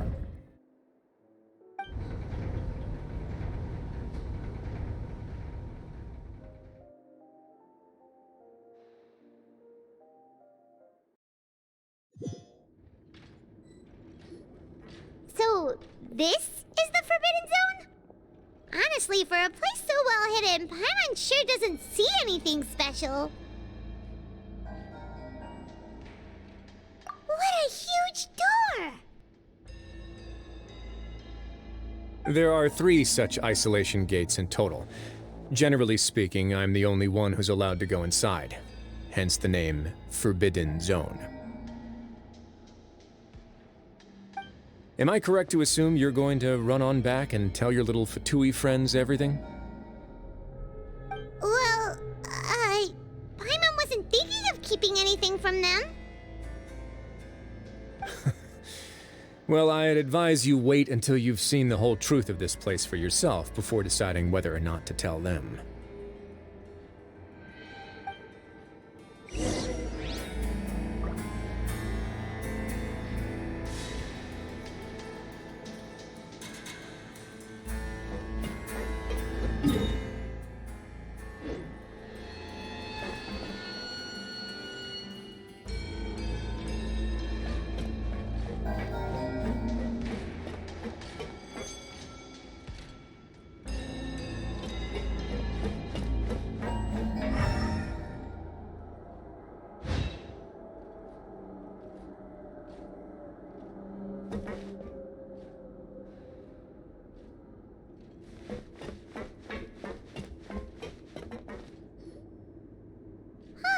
So there's a switch on the side.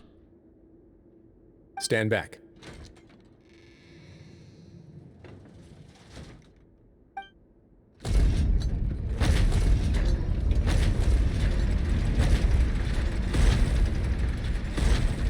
Whoa!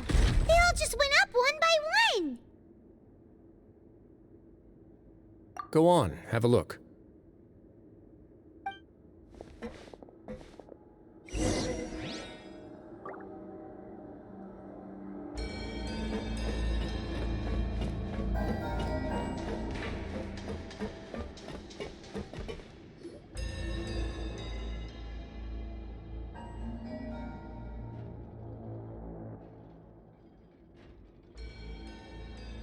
I've been interested in what lies beyond that gate ever since I assumed leadership of the Fortress of Meripede. Of course, it would be unwise to recklessly open it, but it'd also be risky and negligent to simply ignore any potential danger that could be behind it. The readings on that dashboard have not budged since the day when I first laid eyes on this place. But over the past year, the needle has crept upwards from its original position, likely because some parameter it's been tracking has changed, if only infinitesimally. Normally I would have ignored it, but I happened to have some free time when I noticed it, so I investigated. Any guesses what the reading could be tracking? Very reasonable guesses. I've considered both of those as well. Unfortunately, our dashboard is tracking something less ordinary. The temperature should vary with weather and climate changes, so for something that rarely shifts, the water pressure is more likely. We ran a few tests to increase the pressure from the outside, but the readings didn't change at all. Later on, a few more possibilities occurred to me, such as a potential connection with the primordial sea. I began to make a few preparations based on that hypothesis. Over the past few days, the needle has moved again. With that, and the symptoms that Fremine displayed after leaving the fortress, I can now confidently conclude that the readings represent the concentration of primordial seawater in the seawater nearby. The concentration of Primordial seawater? But we're already under the sea! And that is precisely the problem. We're at the bottom of the sea, and now we're surrounded by toxic seawater. Somehow, primordial seawater got mixed in, and the concentration is steadily rising. Yes, that's very likely. But forget about the two of us! Not even Neuvillette knows where the primordial sea could be, much less where we could find and plug a leak. Oh. Oh! Seems like you've figured it out. I believe the primordial sea lies directly beneath this sluice gate. For some reason, the primordial seawater levels have risen significantly, and it's now very close to us. The indicators are now red. Although the gate still stands, some primordial seawater has already leaked out and mixed into the sea around us. If this continues, soon it will no longer be able to hold back the primordial sea at all. Yeah, you know what the legends say. If this place falls, then everyone in Fontaine will be turned into puddles in the span of a night. But that's just too weird! Why would the Fortress of Meripede be built right above a sluice gate for the primordial sea? Who built this place anyway? Your expression tells me you think this might be part of a vast, complicated conspiracy. To be honest, you might find the actual answer may be exceedingly boring. It's just that the secret of the Forbidden Zone had been long forgotten by the nation before I rediscovered it with my research. There's no single founder of the Fortress of Meripede in any traditional sense. What we know about its history has been left to us by the people who used to live here. When the previous Hydro Archon Egeria ruled the land, all convicted criminals from Fontaine were exiled. The people drove the criminals away like a wolf pack chasing away the banished.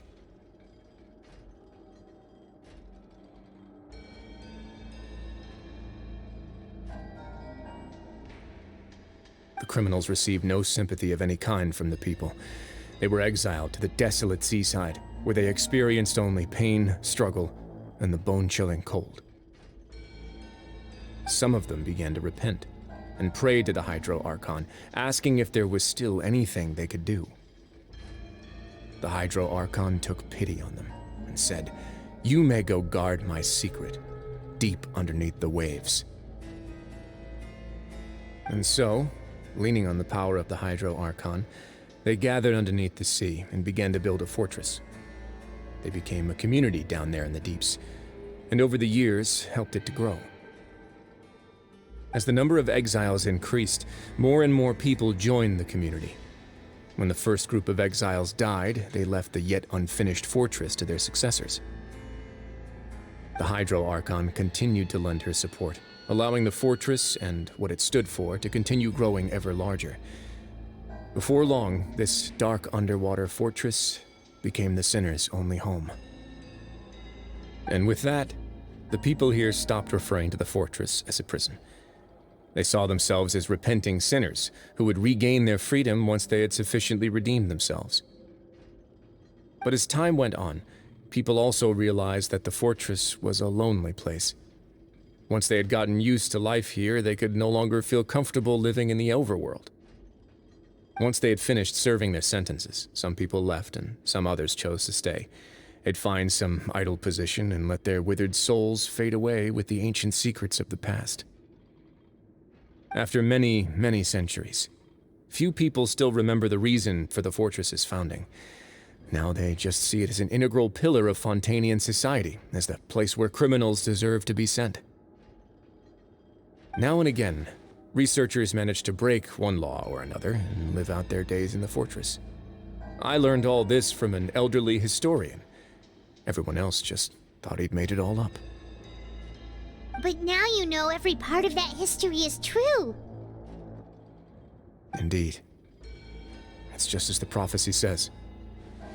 If this gate fails, then everyone will be dissolved into the sea. To be frank, not really. But sadly, that hasn't stopped this prophecy from proving all too accurate. Prophecies are troublesome things. Just hearing one will create the first wave of panic. Seeing signs of it will bring about the second, and actually witnessing it in real time, the third. Let's go somewhere else. I want to show you something.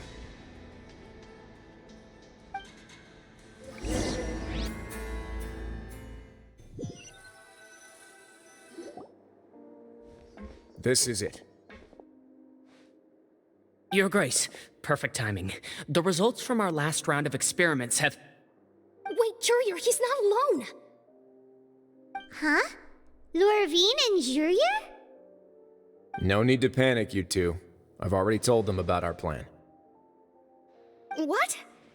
After you warned us not to tell a single soul about any of this? I'm skeptical as well. Are you sure they are trustworthy? The results speak for themselves, don't they? These two may already know more than you could ever imagine. All right then, if Your Grace insists. They seem harmless enough, so I'll trust them for now. How about some reintroductions? This is Jurier, one of the highest-ranked researchers from the Fontaine Research Institute. He used to work under Edwin. I trust that you've heard of Edwin? He's the one who blew the whole institute sky high. Everyone knew he was a bit crooked in the head, but you're not local, so I guess it's possible for you not to have heard of him. Edwin's main areas of research were archaeum and gravimeters. As his assistant, Jurier is quite familiar with them as well. I hired him to be my technical consultant. You want to blow up the fortress of Meripede? Ah, what a lovely idea. I'm already imagining it in my head. Gotta admit, I'm tempted as well. Guys, focus! Focus! That taskmaster over there is Miss Lorvine, and is also one of my technical consultants. While Jurier used to be Edwin's assistant, she used to be Jurier's assistant. Ooh, are they together? See, everyone keeps asking this question. Are you too sure you're not a couple and just using your work as a convenient cover? Your Grace, I am not in a relationship with this man. If I dated her, I'd officially be madder than Edwin. Jeez, forget I said anything then. Follow me. Whoa, there's another door that goes right up. Your constant amazement makes it seem like the fortress can do anything.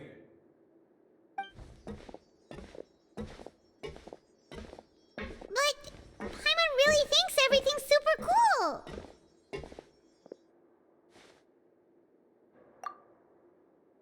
Well, let's spice it up a bit. And here you go.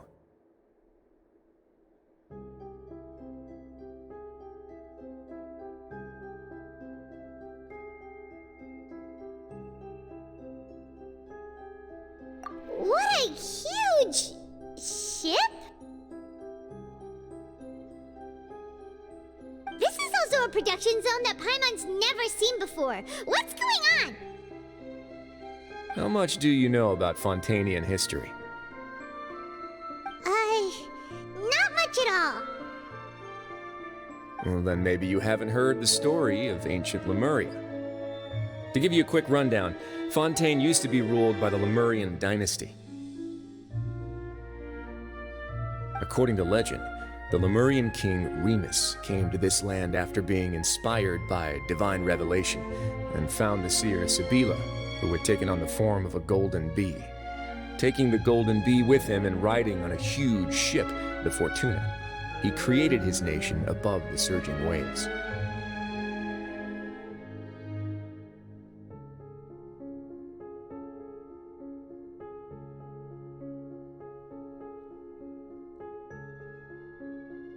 He called his nation Lemuria, and used the Fortuna to incessantly search for new tribes and islands, calling on them to join his empire. There's a ship in this story too? Where there's water, there'll be ships. People believe that hope can always be found at the end of a voyage. Do you believe that too? To a point, I think. As you've already seen, I have a whole factory's worth of labor, materials, and technology at my disposal. Certainly can't hurt to give it a try. So the moment I began to speculate that the Primordial Sea might lie underneath the gate, I also began this project. Were you inspired by the legendary Fortuna? Maybe. Fontainians need something to hold on to cope with the impending disaster.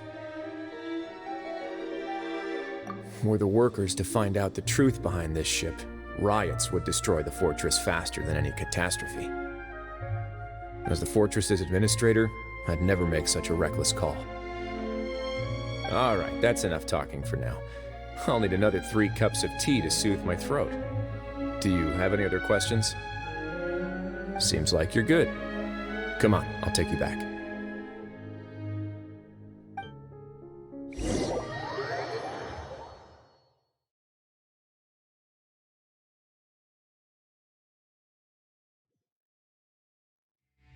I'll leave you here for now. Oh, thank you so much. No worries. But don't forget, it's up to you whether or not you want to share what you just saw. What you do from here on out will likely affect those 3 as well.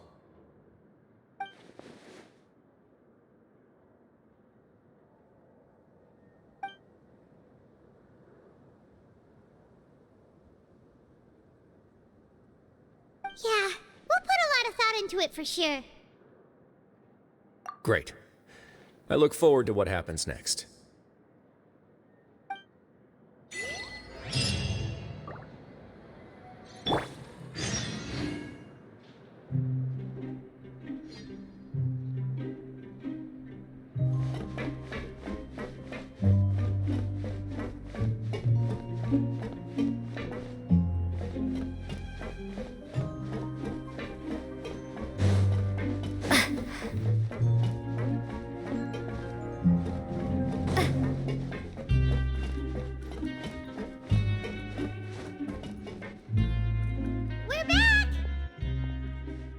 Welcome back.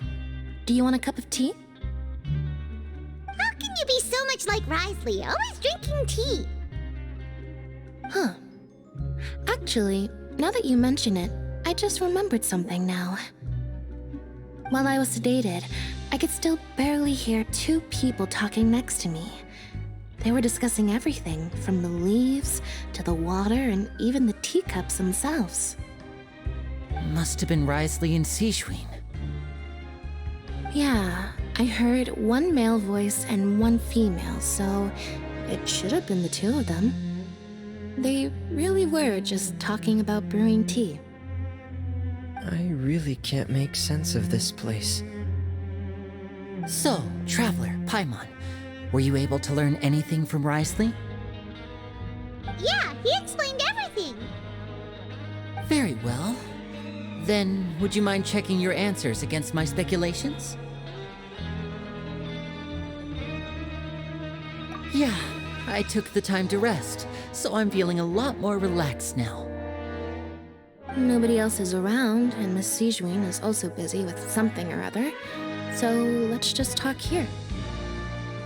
All right, then I'll posit my theories. I asked myself 3 questions. Firstly, why was Fremine affected by the primordial seawater? It was because he dove into the sea. My theory is, the long-lost primordial sea is probably very close to the fortress of Mirapede. Ooh, he's good. He got that right on the first try. That's our Lenny. Secondly, Risley's attitude changed dramatically during the course of our stay here.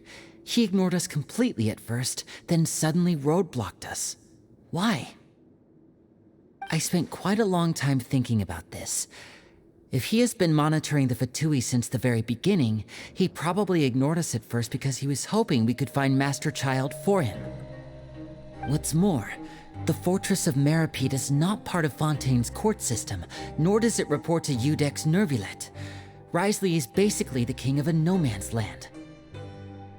As long as the fortress doesn't do anything about Master Child's disappearance, Father can use it to pressure the Fontaine authorities. And while the two factions are pitted against each other, Wriothesley will be free to move between the parties of interest. If I had to guess, he probably has something that he's working on himself. It's likely related to the secret of the infirmary, but I just can't think of what it could be. You're super smart! Thanks so much. Then finally, there's the last question. If Wriothesley does have a plan, what could it be? All I know for now is that his plan probably has something to do with the changing nature of the seawater. He's even gotten Cloran to help him out. That can't be the full extent of what he's doing. There's probably a secret passageway behind the block in the infirmary, and there's something big in the fortress that most people here never get to see.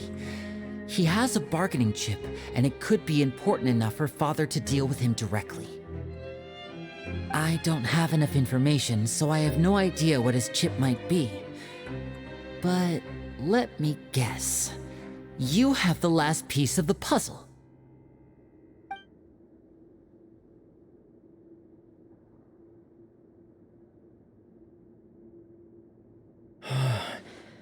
I can't believe it. The sea will engulf everyone. Just like the prophecy said. Could Wriothesley have wanted to meet Father to figure out a way to deal with this crisis? If you remember, I once mentioned that Father sees the House of the Hearth as her base of operations, and she truly wants to resolve the crisis. But how could Wriothesley have known that? Or perhaps he didn't know, and just wanted to bring Father over to his side? Which could be why he said he just wanted to negotiate. Yeah, that makes sense to me. I understand your concerns as well, Traveler. I'll figure out a way to pass this on to our father. No matter what, we're on your side. The two of you have already aided us far too much. We probably wouldn't be standing here right now if not for you. If you ever need anything else going forward, please come to the House of the Hearth at any time. Though you may not share the sentiment, after all that we've gone through together, the three of us basically see you as family now. You have my gratitude. Thank you for protecting Linny when it really mattered. And thank you for sharing the secrets of the fortress with us. We didn't think you were going to do it. Why are you being so formal all of a sudden? Given your strength, you might not need our help at all. But if you are ever in danger, we will try our best to protect you. Aww, the sound of that makes Paimon feel all warm and safe inside.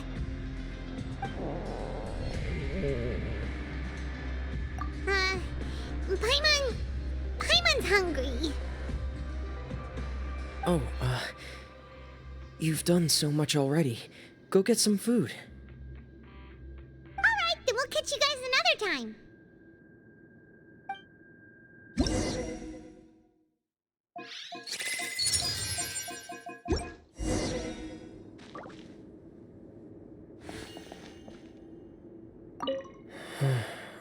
I feel like I should try to become someone more capable of helping. You're incredibly helpful. Lenny thinks so too. Yeah, you two are always telling me not to push myself, but aren't you just like that as well?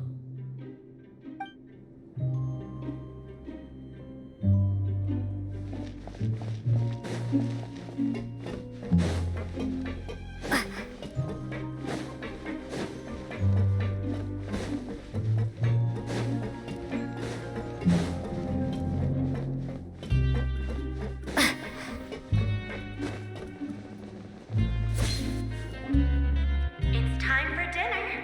Welfare meals now being served in the coupon cafeteria. Come on, let's go pick up ours as well. Traveler and Paimon, over here. Are you here for dinner too, Miss Sijween? And I'm taking the opportunity to prepare Miss Cloran's dinner as well. Huh. You're right. She's actually sitting in the fortress cafeteria. What would you like to eat? Yep, you can. I've already talked to our chef, Mr. Wolsey.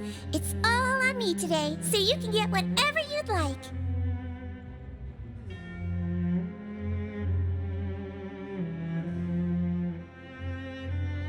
Me too! Don't forget Paimon! No problem. Just leave it to me.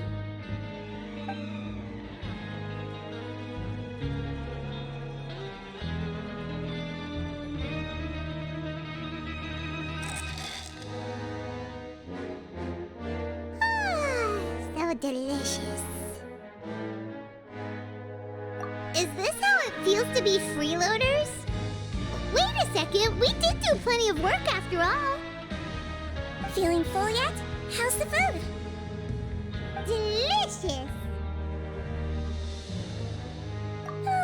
I'm so glad to see you all so happy. Oh, see, the expression on your face just now? The muscle here just moved, which suggests that you're feeling quite relaxed at the moment.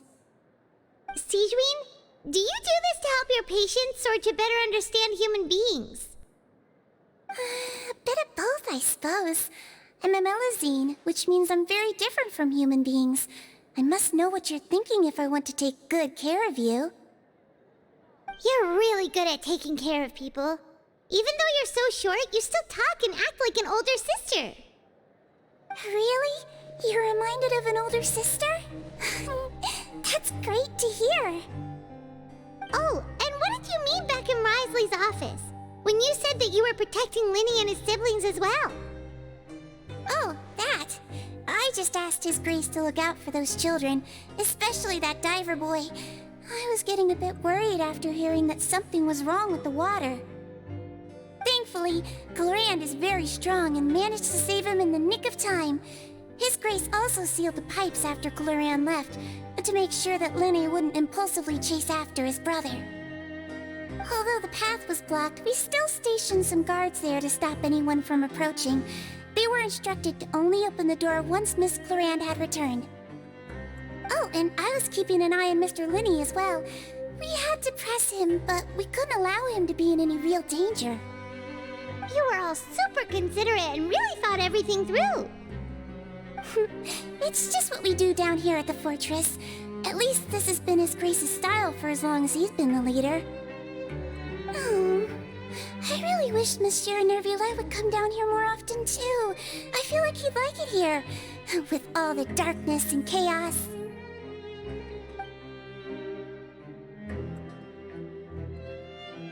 Get a good night's rest, you two. You both worked very hard.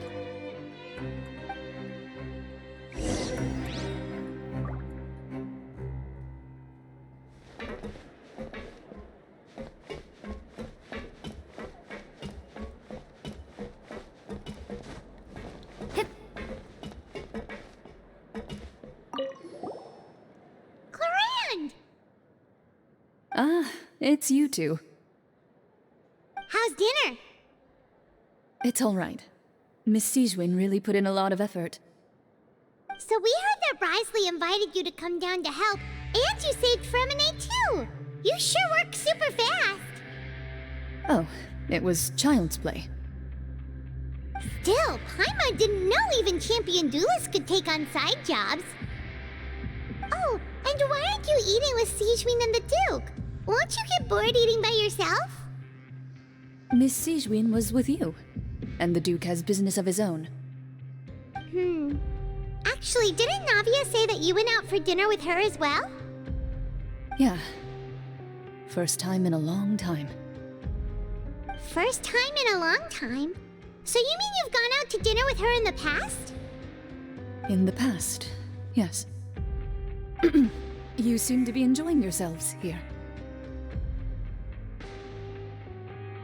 Things will be getting messy at the fortress soon.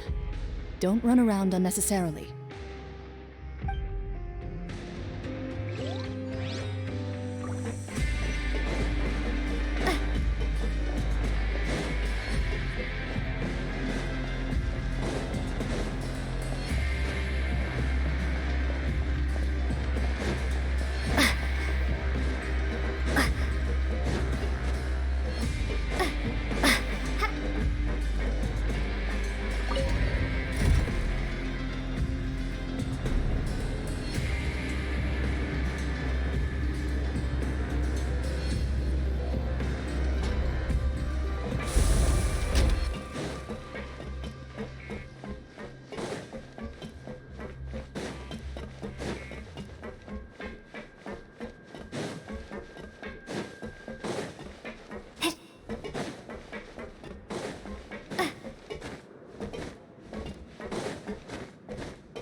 has happened. Paimon just feels absolutely exhausted now that she's finally relaxed. Paimon's super sleepy. Are you sleepy too?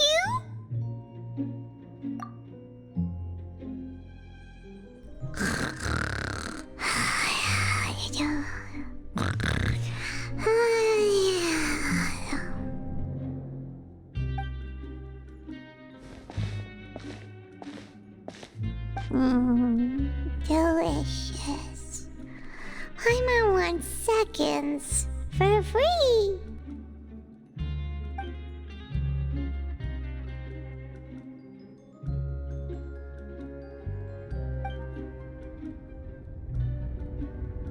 Out of my way! Get out of my way! What happened? Why is everyone running? No idea, but something must have happened. Stop asking! Who's yelling? Paimon still wants to sleep.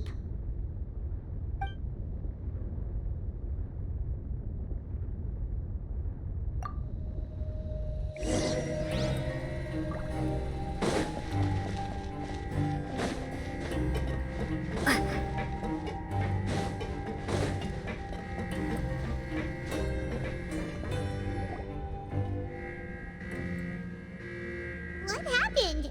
Why is everyone running around? Hey, what are you doing? No time to explain, mate. Goodbye. Hey, wait!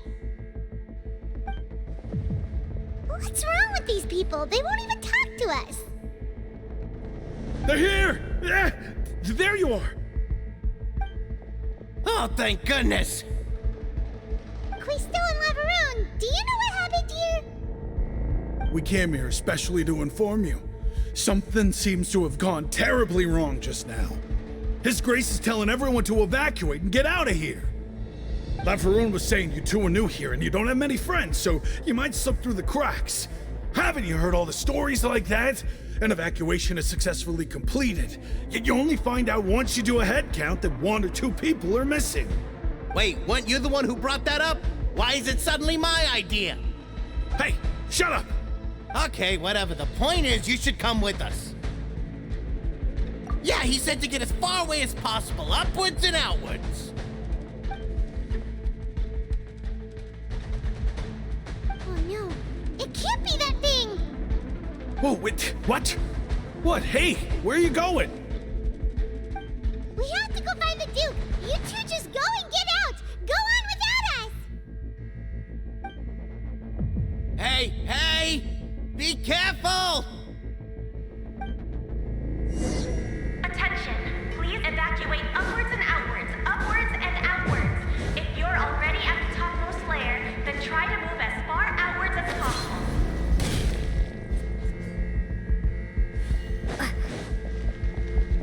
Attention!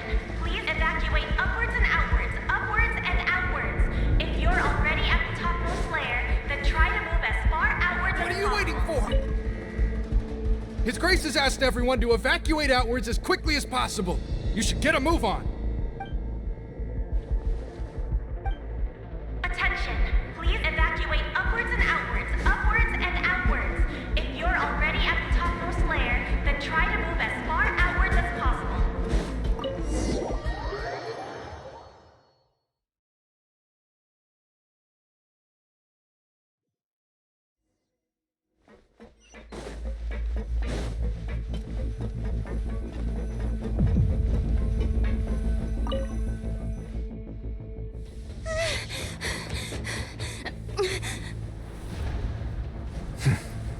They're here. Just like I said. What happened?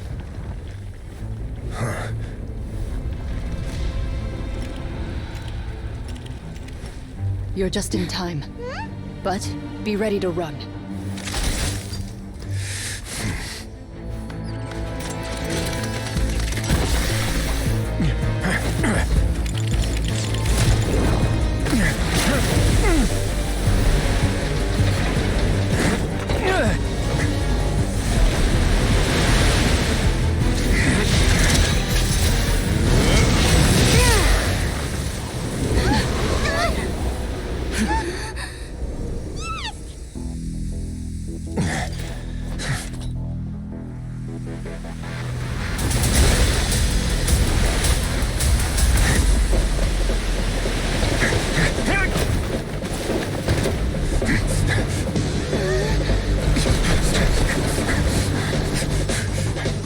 3, 2, 1.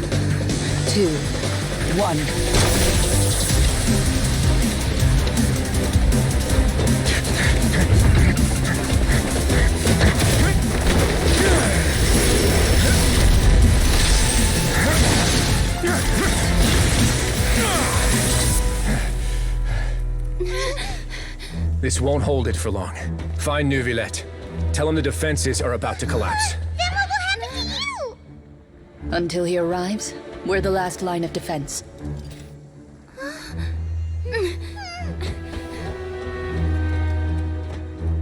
The gate. How long do you think it'll hold? That depends on us.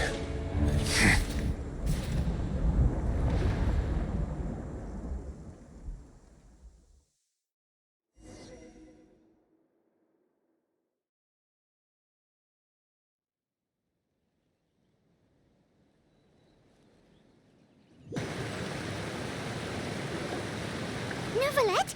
Why are you here? Traveler, I need you to head to the Opera House immediately. Farina will soon be meeting with the knave there.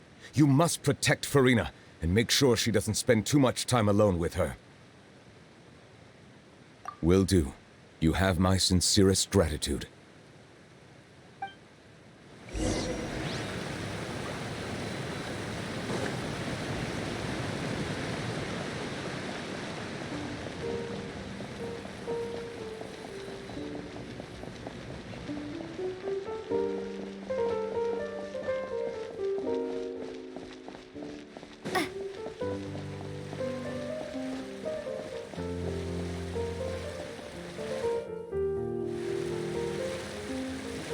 Look!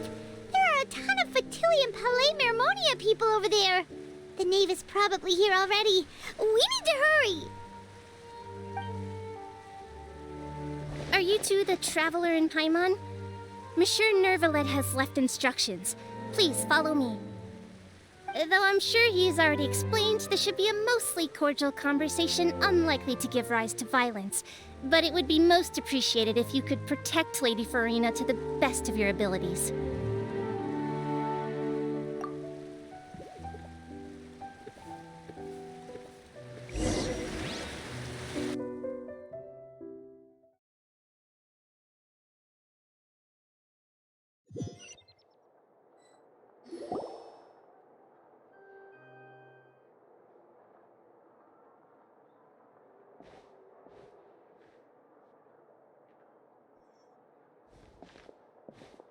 Oh, so you two are the honored guests Miss Farina mentioned. Of course, of course! How could they not attend a meeting such as this? I must always have 2 or more guests at my dessert table. Otherwise, the occasion would be too lonely and unbecoming of my station. It is my pleasure to make your acquaintance, traveler. I have heard much of your accomplishments. I am the Knave, one of the 11 Fatui Harbingers.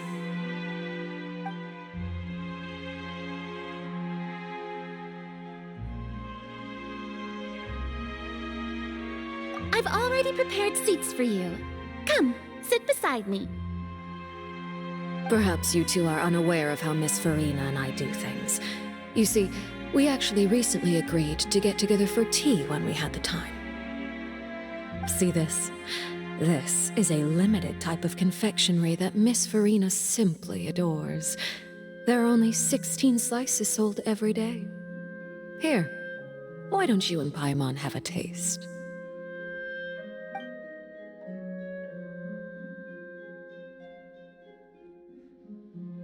Traveler, what do you think of this cake? That's good to hear. So what Child said was on the mark after all. You do share a taste in desserts with Farina and I.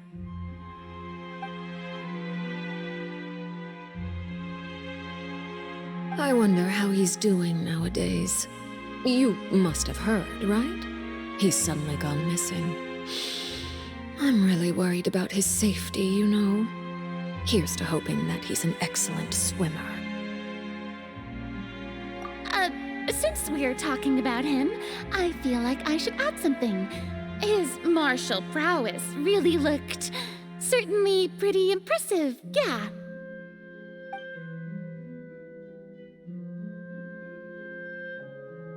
Oh, so you're also familiar with his aptitude for fighting, Miss Farina. Oh, right. I almost forgot. Child was subdued by Udex Nuvillette right in front of you. Against ordinary people, my colleague would never be on the back foot.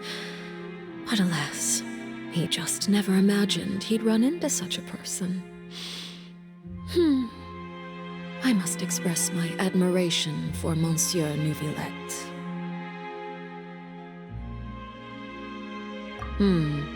Coming from you, that's not surprising at all.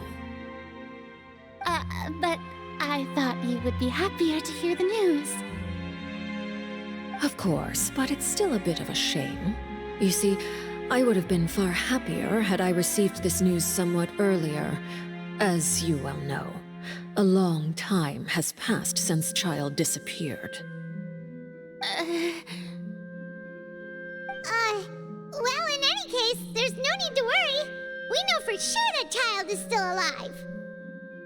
Oh, and just how do you know that? Because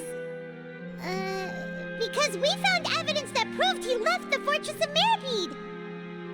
And where did he go after leaving the fortress? Well...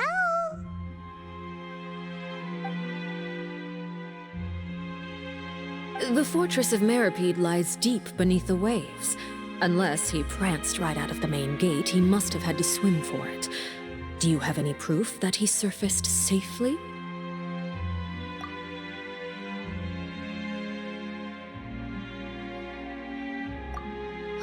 That is good news, at least.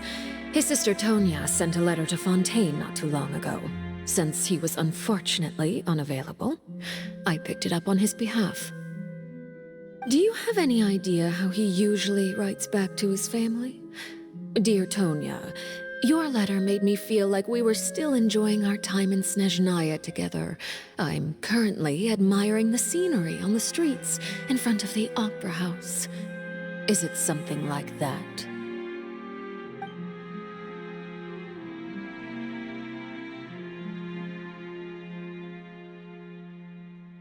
All letters tend to follow the same few formats anyway, right? As long as the contents are accurate, it doesn't matter so much how it's written or how it's worded. Hold on. The water in the teacup is shaking.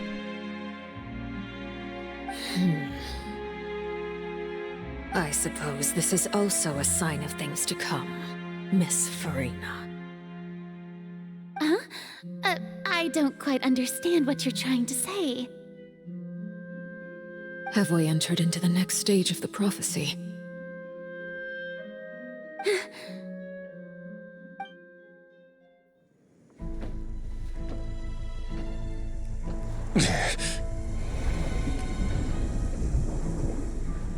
My thanks to you both. I will take it from here.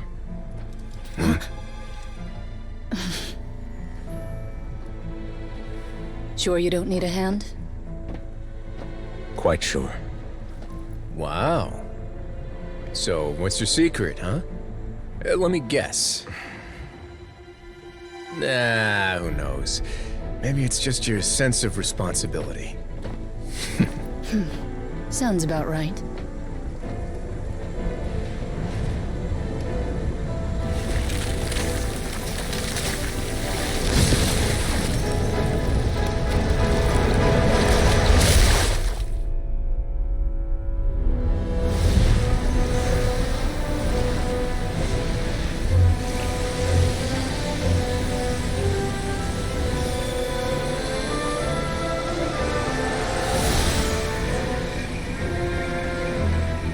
Day may come when the prophecy is fulfilled, and the waters burst forth. But it is not this day! This ancient power could easily obliterate an entire race. A tsunami of fury would unleash endless catastrophe.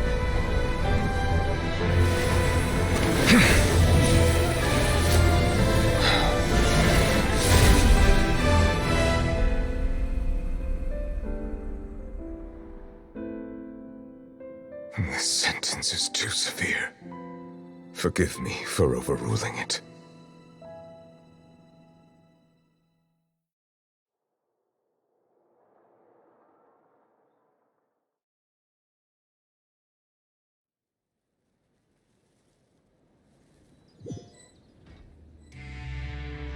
All right. Seems like the problem inside has been suppressed. Let me guess, we're safe for now. Indeed. But only for now. I win this bet. You owe me a present. Very well. It was indeed just as you said. You made a bet? We made a bet on the size of your entourage. Cloran thought you wouldn't come down by yourself. I figured you would have at least brought a few people along for appearance's sake. It appears I underestimated just how confidential the mission was. Shouldn't you have gotten used to confidential missions by now? That's just how the courts operate. So what gift must the loser give? Tea?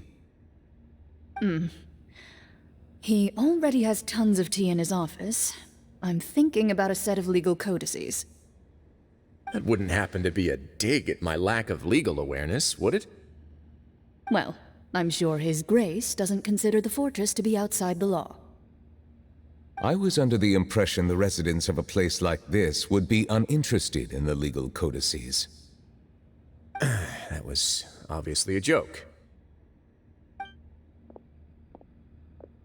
Anyway, you've still got some unfinished business to attend to in the overworld, correct? No need to stay here if you have a pressing matter. We all know you can't leave Palais Mermonia for long. Thank you.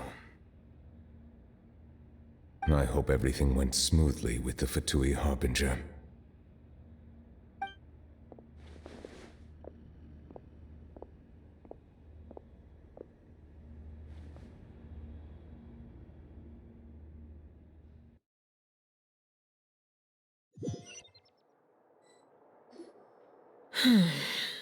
I must say, we've spent long enough playing house. Miss Farina, as the Hydro Archon, I am sure you understand the exact meaning of the phenomenon we just witnessed. Or should I say, that's what I originally thought. But looking at your expression, was I wrong? And you haven't a clue? What are you trying to say? At this point, I don't think there's any more need to speak as diplomatic representatives. Allow me to speak to you now as just a Fontainian. You know the prophecy by heart, and also that every part of it is being proven true.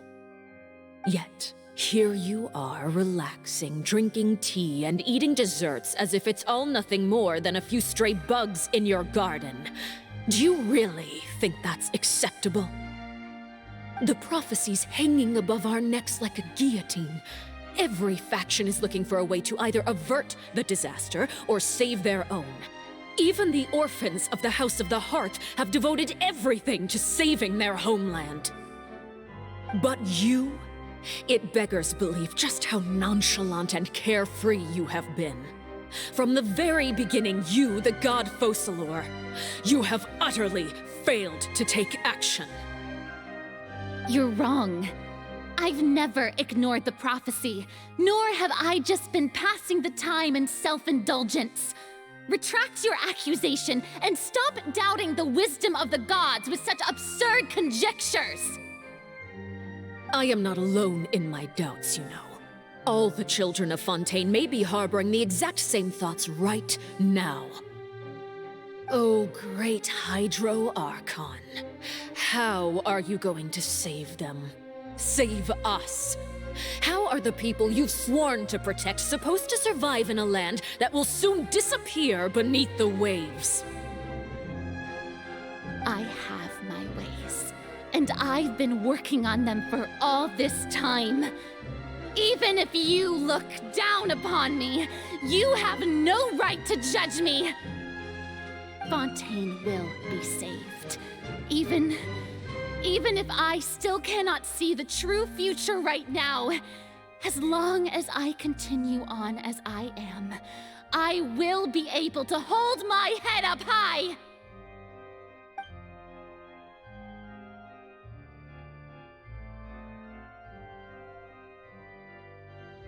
Then I ask you, Miss Farina, just what have you been working on?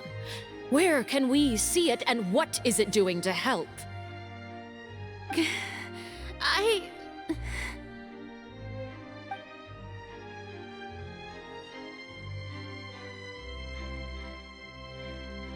My machinations are just like the prophecy itself. They will only reveal themselves at the fated time. It is just that beings like yourselves are unable to perceive them as of yet. I see. As a god, the proof of your labor always lies beyond prying mortal eyes.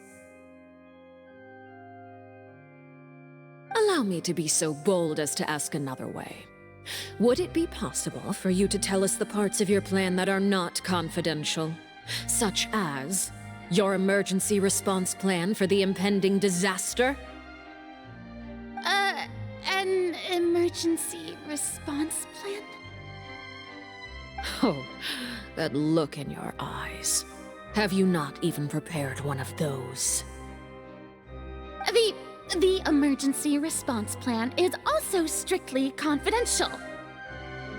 Then allow me to jog your memory. Miss Farina, what is the purpose of your Oratrice Mécanique d'Analyse Cardinal? And what do you plan to do with the massive amounts of indemnitium that has accumulated over the years? The Oratrice? It's just like it appears to be. So you also have no idea. If I'm not mistaken, someone's using it to prepare for something. But unfortunately, it would seem that someone is not you, Miss Farina. I first caught wind of this when Linny tried to investigate the Oratrice in the Opera House. You see, even just getting close to the core contaminated him with an extremely large amount of indemnitium. But even if that had nothing to do with you, then what could you possibly be working on, oh great Hydro Archon? Oh, right. I almost forgot. Udex Neuvillette is not at the tea party with us today. Miss Farina, I suppose you must have ordered him away to take care of some troublesome business. Yes, that's exactly right. Please keep it a secret for me. Of course I will. Although, I must say, Miss Farina, you seem quite insecure without the Udex by your side. Oh, very well. Let's stop that conversation here.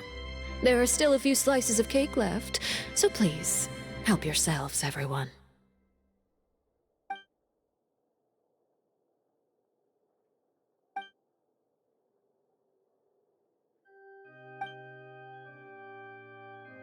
Traveler, I heard that you were recently commissioned to handle a few matters on behalf of the Udex. Why don't you take an extra slice of cake? Those who work hard deserve gratitude and praise. You too, Paimon. Thank you. Paimon will take you up on that offer.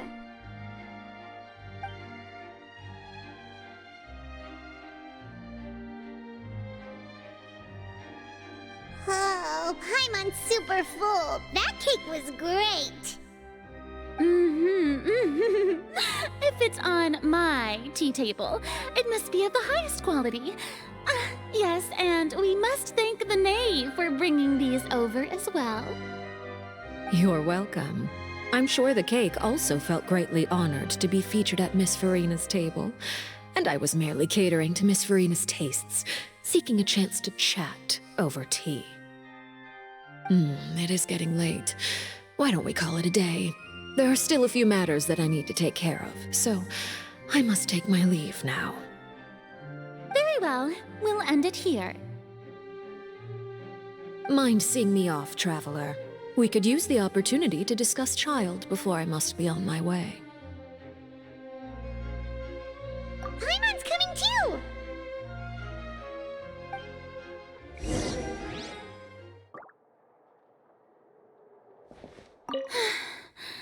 The tea party turned out to be even more difficult than I'd imagined. Why are you looking at me like that? Is something the matter? If there's nothing urgent, then I shall be retiring for now.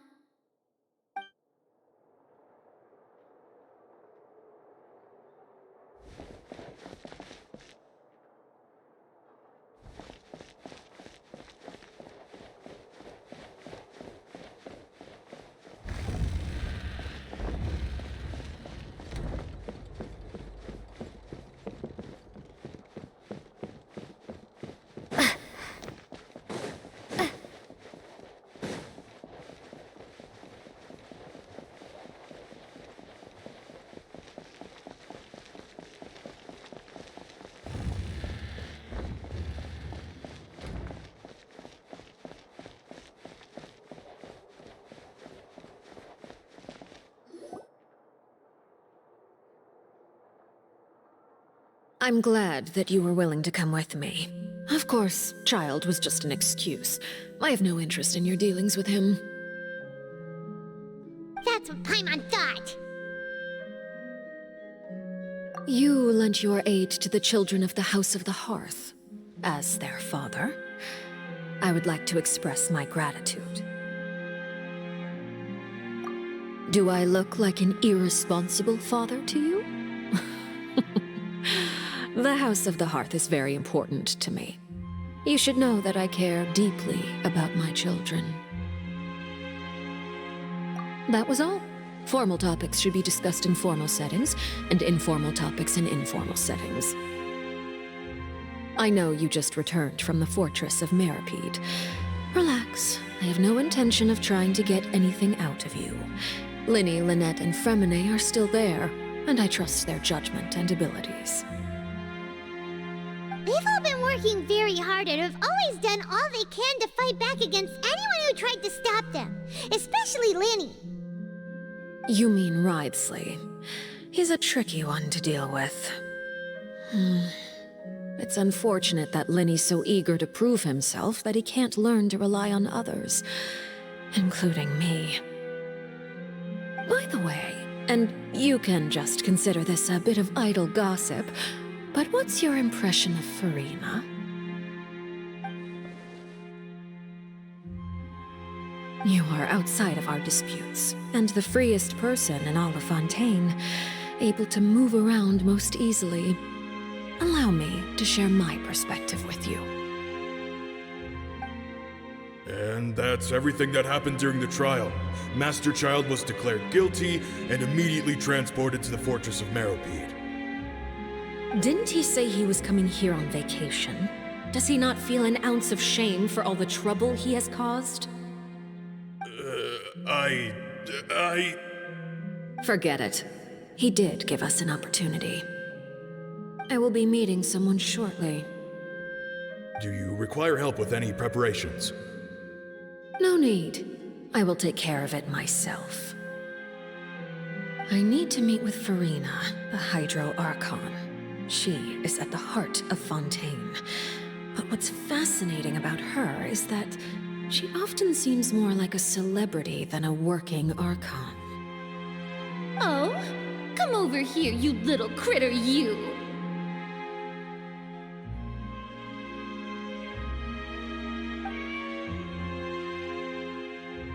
You dare to run from me? Stop right this instant! My goal is just to discover the location of the Gnosis.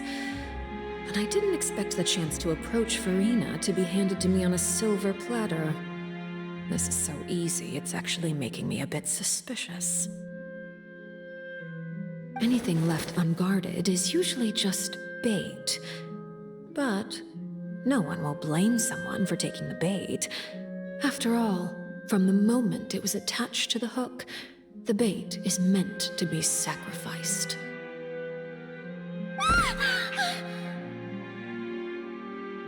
It's just as I guessed in the second before I struck. the Hydronosis is not currently held by the Archon. In fact, this Archon doesn't seem like a god at all. And I sense that she's under some kind of curse. Who are you? And what are you trying to do? Please don't kill me. I'm begging you, please. The fear in her pupils is genuine, so perhaps she's not bait after all. Either way, targeting her has lost all meaning. I left the scene with ease. Nobody came looking for me, and nobody could serve as a witness to my near assassination of Focalor. I suspect even Farina dares not mention this incident to anyone. Not long after, my informants confirmed what I had guessed. After returning to her quarters, Farina quietly cried alone. She was so scared that she could not sleep that night, nor could she even bring herself to eat her cake. There's no doubt that there's something wrong with her. I began to entertain the possibility that she is not the true Hydro Archon. Perhaps Iudex Neuvillette is actually the genuine article. I have to find the Gnosis. If the Neuvillette hypothesis is correct, he is probably in possession of it. Alternatively, it might have been hidden in a place that's hard for ordinary people to access. Yes, Father. My dear children, please speak. News from the fortress of Meripede. Master Child has gone missing. On top of that, the contacts and guards we bribed at the fortress have all gone quiet as well. Probably the handiwork of that Ridesley. I'm afraid so. This is a good opportunity. The value of a Harbinger is much higher than most would imagine. We now have an excuse to exert diplomatic pressure on the Fontaine authorities. Set up a meeting for me. I would like to meet the Hydro Archon and Iudex Neuvillette. Oh, and I have an additional mission for you three. Yes, Father.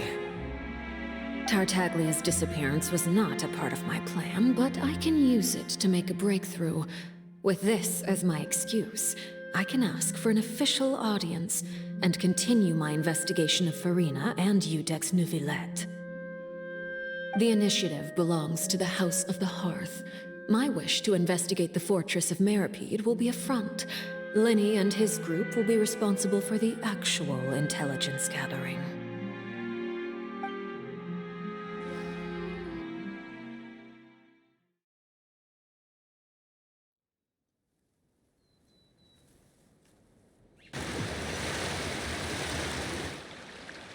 You should know the rest. Linny's group is quite close to you, so they wouldn't have hidden anything from you. You attacked the Hydro Archon? It wouldn't mean anything, even if you shouted it from the rooftops. After all, even Farina herself is still pretending that nothing of that sort ever happened. Alright then. I've now had 2 chances to enjoy tea with Farina. I have to say, the leadership of Fontaine is even more inscrutable than I had imagined. I once surmised that Iudex Neuvillette must be the Hydro Archon, but now, that doesn't seem right to me either. I am a servant of Her Majesty the Tsaritsa. Over my years of service, I've learned how a real Archon conducts and carries themselves. Whether Iudex Neuvillette or Farina, neither fits the bill. It's hard to imagine either of them as the Archon. Of course, that is all just how I feel. Gut feelings often do not require justification. It is, however, quite amusing to me that after all my years working in intelligence gathering, I've come to realize I am at a complete loss regarding the identity of the god of the land of my birth. Don't you think Fontaine is quite intriguing? A catastrophe looms, yet many secrets have yet to rise to the surface. It looks like Fontainians will have no choice but to save themselves. Ultimately, though, one must survive in order to do anything else. Should the need arise, I would be happy to cooperate with you. You don't need to commit to anything right now, of course. I have a feeling that the situation will continue to evolve, and as your name is often connected with noble deeds, I'm sure we will work together someday.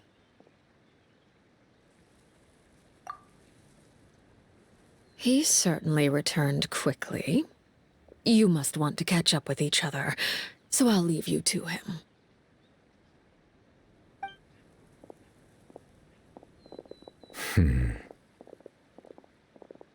Neuvillette, is it over?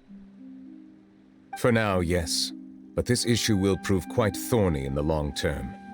I'm concerned that sooner or later the prophesized events will occur.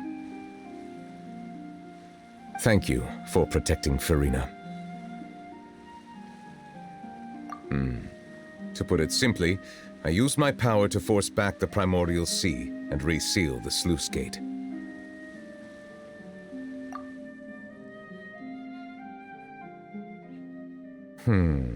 So as expected, the Knave has turned up the pressure on Furina. She's trying to feel her out, though I'm still unsure as to her motives. Permission granted.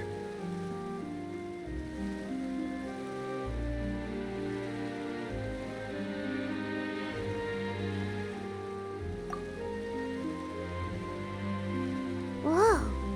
It can't be that you're the real Hydro Archon, right? But that's just a speculation on our part, though. You can't tell us? Then that's okay. We can talk about something else.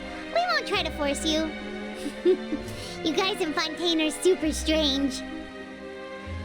If by the phrase, "you guys," you are referring to Furina and I, then although I'm not sure just what you are trying to imply, I must clarify that I do not share her positions on a multitude of topics.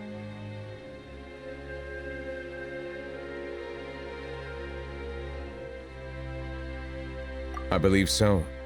The fortress has a long and complex history. It has seen much grief and suffering. And now, another catastrophe will soon be upon us. I mourn this turn of events. Huh? Why is it raining all of a sudden?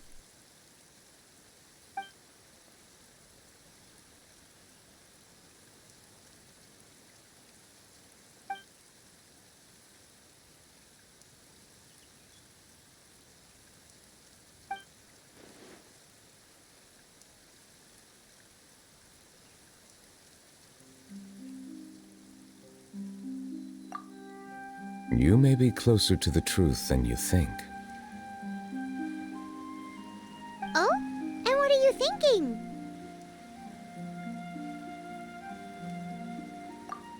The dragon of... what? Huh? Please do not be so surprised.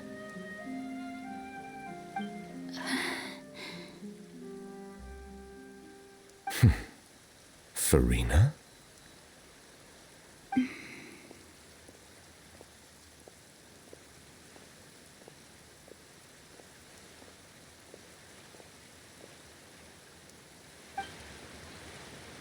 Neuvillette! Neuvillette, are you listening? My apologies. We were just guessing randomly. We didn't guess right, did we?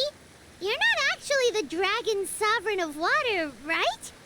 Well, if you don't want to confirm or deny... You guessed correctly. I sincerely hope you'll be able to keep this a secret for me. Right, of course. We'll definitely help you keep it a secret. There's still something Paimon wants to ask you, though. Please, go ahead. Well, if you are the dragon sovereign of water, And you were able to force back the primordial sea from the fortress.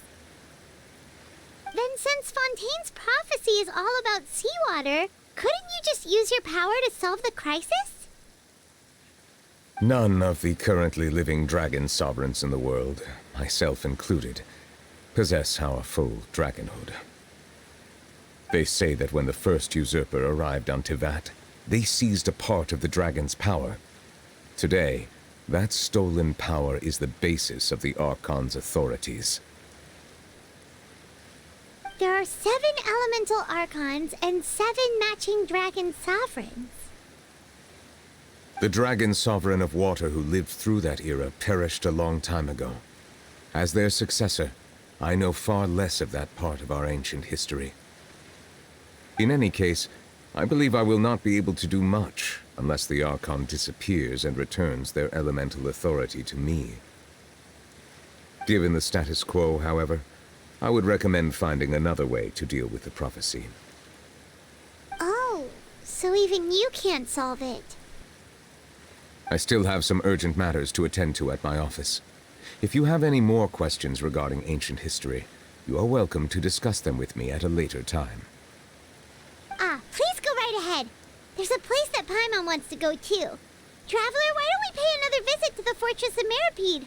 Paimon is a little worried. We'll see you another time. Take care.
You guys are back?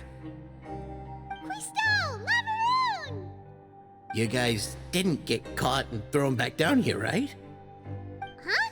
No, not at all. And here I thought you'd managed to escape from jail during all the commotion. I'd held you up as legendary jailbreakers, but now you're telling me you just never left? We're sorry, but we just had some business to take care of. All right. There's no need to get caught up in the details. We're just relieved to see you. He was super worried about you, you know. Hey, it wasn't just me. Weren't you super worried as well? Something like that, yeah. I was also transferred to work in the kitchen a few days ago. I can still hear Quisto mumbling to the carrots. Are those two all right? Do you think they made it out alive? Whenever he'd say that, I'd tell him I'm sure they're fine. Wherever they are, they're kicking back with drinks in hand, enjoying the lovely scenery. Hey, there's nothing wrong with worrying about your prison pals, is there? I mean, considering how they always love listening to all my gossip. These two, they sure are a lot warmer and friendlier than when Paimon first met them.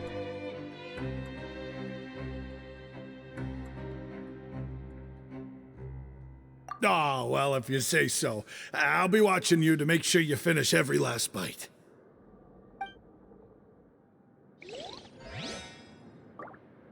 Hey, why don't we have a meal with those two one of these days? You want to cook for them yourself? Why not? Good chance to show them what I can do.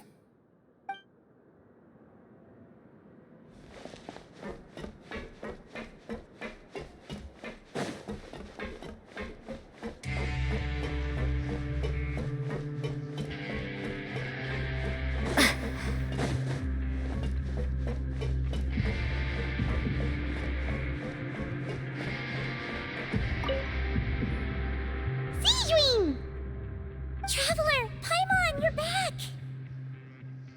Are you still doing alright? Did either of you get hurt? We're fine, but what about you guys? It was such a huge mess. How bad was it? A few people sustained superficial injuries, but that's about the extent of the damage. Monsieur Nervulette paid us a visit. It was all thanks to him that we managed to suppress the crisis for the time being. Of course, we must also thank you for the help you provided. How did Nervulette know that he was needed here? Well, Monsieur Nervulette has strong resonance with the hydro element.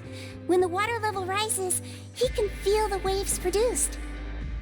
I ran into the bombshell bros while bandaging the injuries of the wounded. They were mumbling the whole time about how you just ran down without a word. I'm so relieved to see that you're both all right. If you're not too pressed for time, please stay with us a few more days. Just let me know if you get a craving for any particular dish, so I can have Mr. Wolsey get your meals prepared. Oh, and please feel free to visit the infirmary for a break at any time. I'd like to take the opportunity to spend some more time observing your facial muscles as well. Your happy smiles are quite contagious, you know. They're so memorable, and I've missed them immensely while you were gone.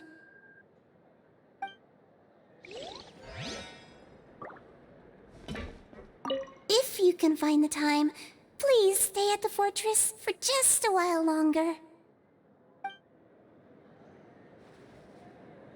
Grab yourself a welfare meal.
Courier? Miss Sijween told me you still haven't eaten. Yeah, I was working on something, so I forgot. That's no excuse for... Huh? It's you two. Junior! Lurvine! We're back! Hello there. It's been quite the mess here recently. How have you been? And you? Are you still taking the secret passageway from the infirmary to work on the ship? Yep. That is still top secret, though, so don't say a word to anyone. It can be a bit annoying when there are lots of people in the infirmary, but I still prefer taking that route over the one from the Duke's office. I mean, the infirmary does make it easier for you to slack off. Oh yeah? Then why are you also here so much? You two really are just using your jobs as a cover for your relationship, aren't you? Not at all!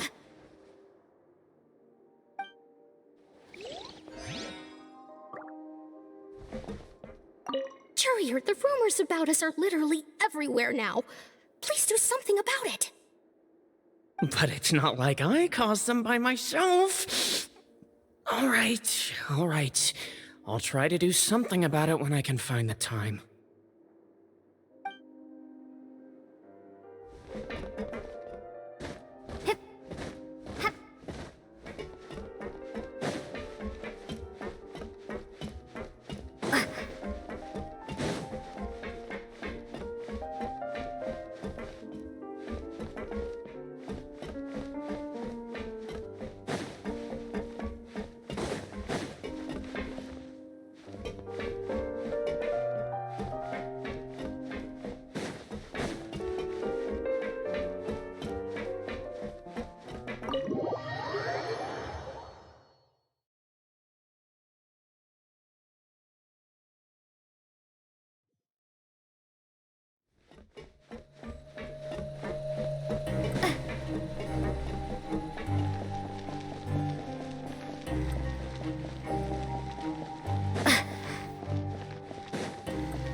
Now guess, what suit will this next card be? A bare-teeth cat? Well, well, look who it is. Traveler, Paimon. Hello, everyone. Looks like you're recovering nicely, Fremine. Mm-hmm. Thanks to everyone's support. Oh, right. I managed to work up the courage to thank Miss Clorand in person. Whoa, how did she react? She told me that it was nothing. It was as if saving a life wasn't a big deal to her at all. She also told me not to worry about it. She didn't want to stress you out, that's all. She's right, and it's best not to dwell on it. Yeah. Okay, but check this out. We went back to the opera house and we met the knave. You met Father? Did she say anything to you? She said a few things that were, a bit hard to understand. And also that she's looking forward to working with us in the future. Her attitude towards you is even better than what we'd imagined. That's fantastic. You should believe her. She has her own way of doing things, and she'll do everything in her power to help those she considers close, which now might also include you. Mm-hmm. Father is very capable, and also trustworthy. Oh, Paimon just remembered that she thought Linny was a bit too proud as well. She said that you should learn how to rely on others sometimes. Got it. Huh. That does sound like something that Father would say. Hey! Are you going to stay here for the next few days? Looks like it, yeah. Excellent. I will host a tea party. For real? Then Paimon wants another serving of cake. Another implies that you were already served some delicious cake while you were up there. How lovely. Well, next time, you're going to have tea and snacks with us.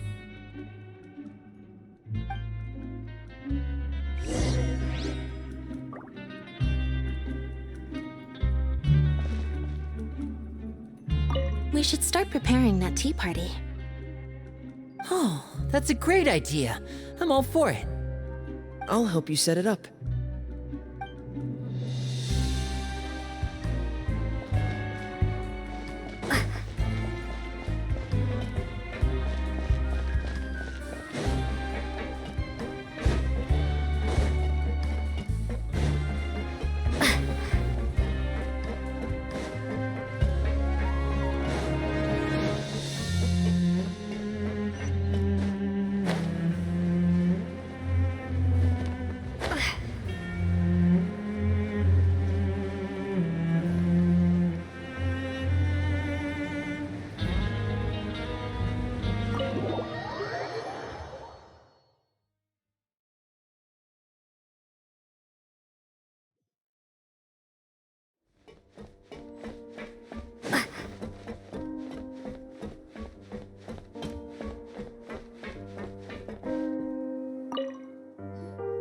Do my eyes deceive me, or did I just see two inmates come back after making it to the surface? Some strange winds blowing of late. We wanted to see how the fortress is doing. Is everything still alright? We're fine, for the most part.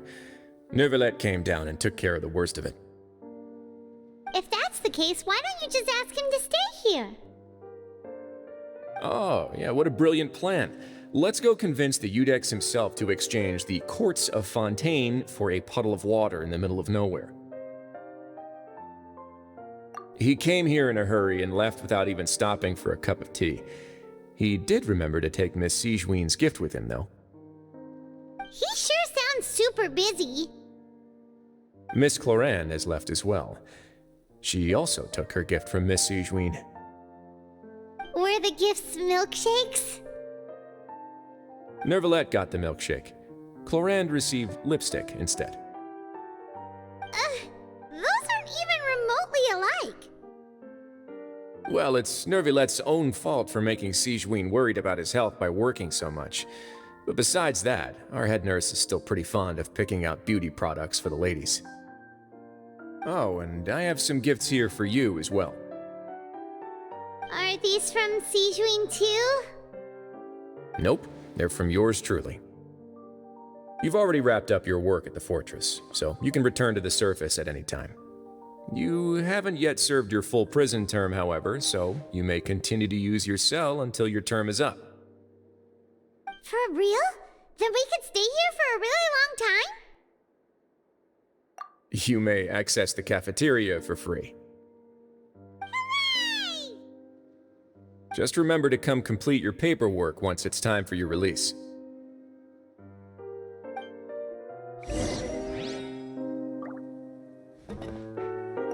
Your file can't be closed until we've completed your paperwork, so don't forget to come find me again when you're done serving your sentence.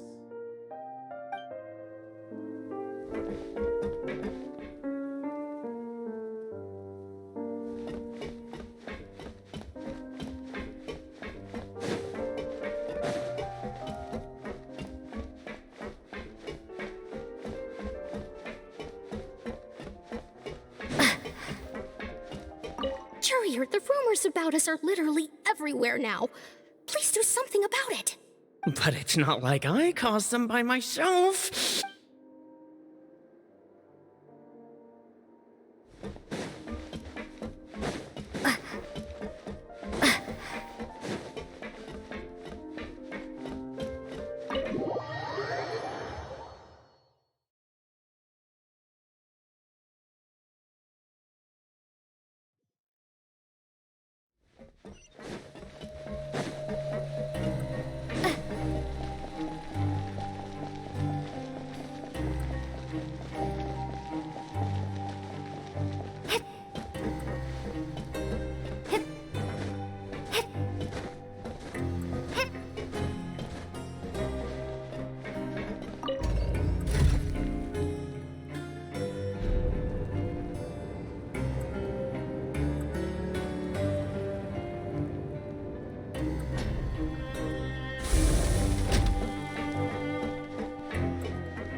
Again. We're no longer prisoners, though, so it really doesn't feel the same.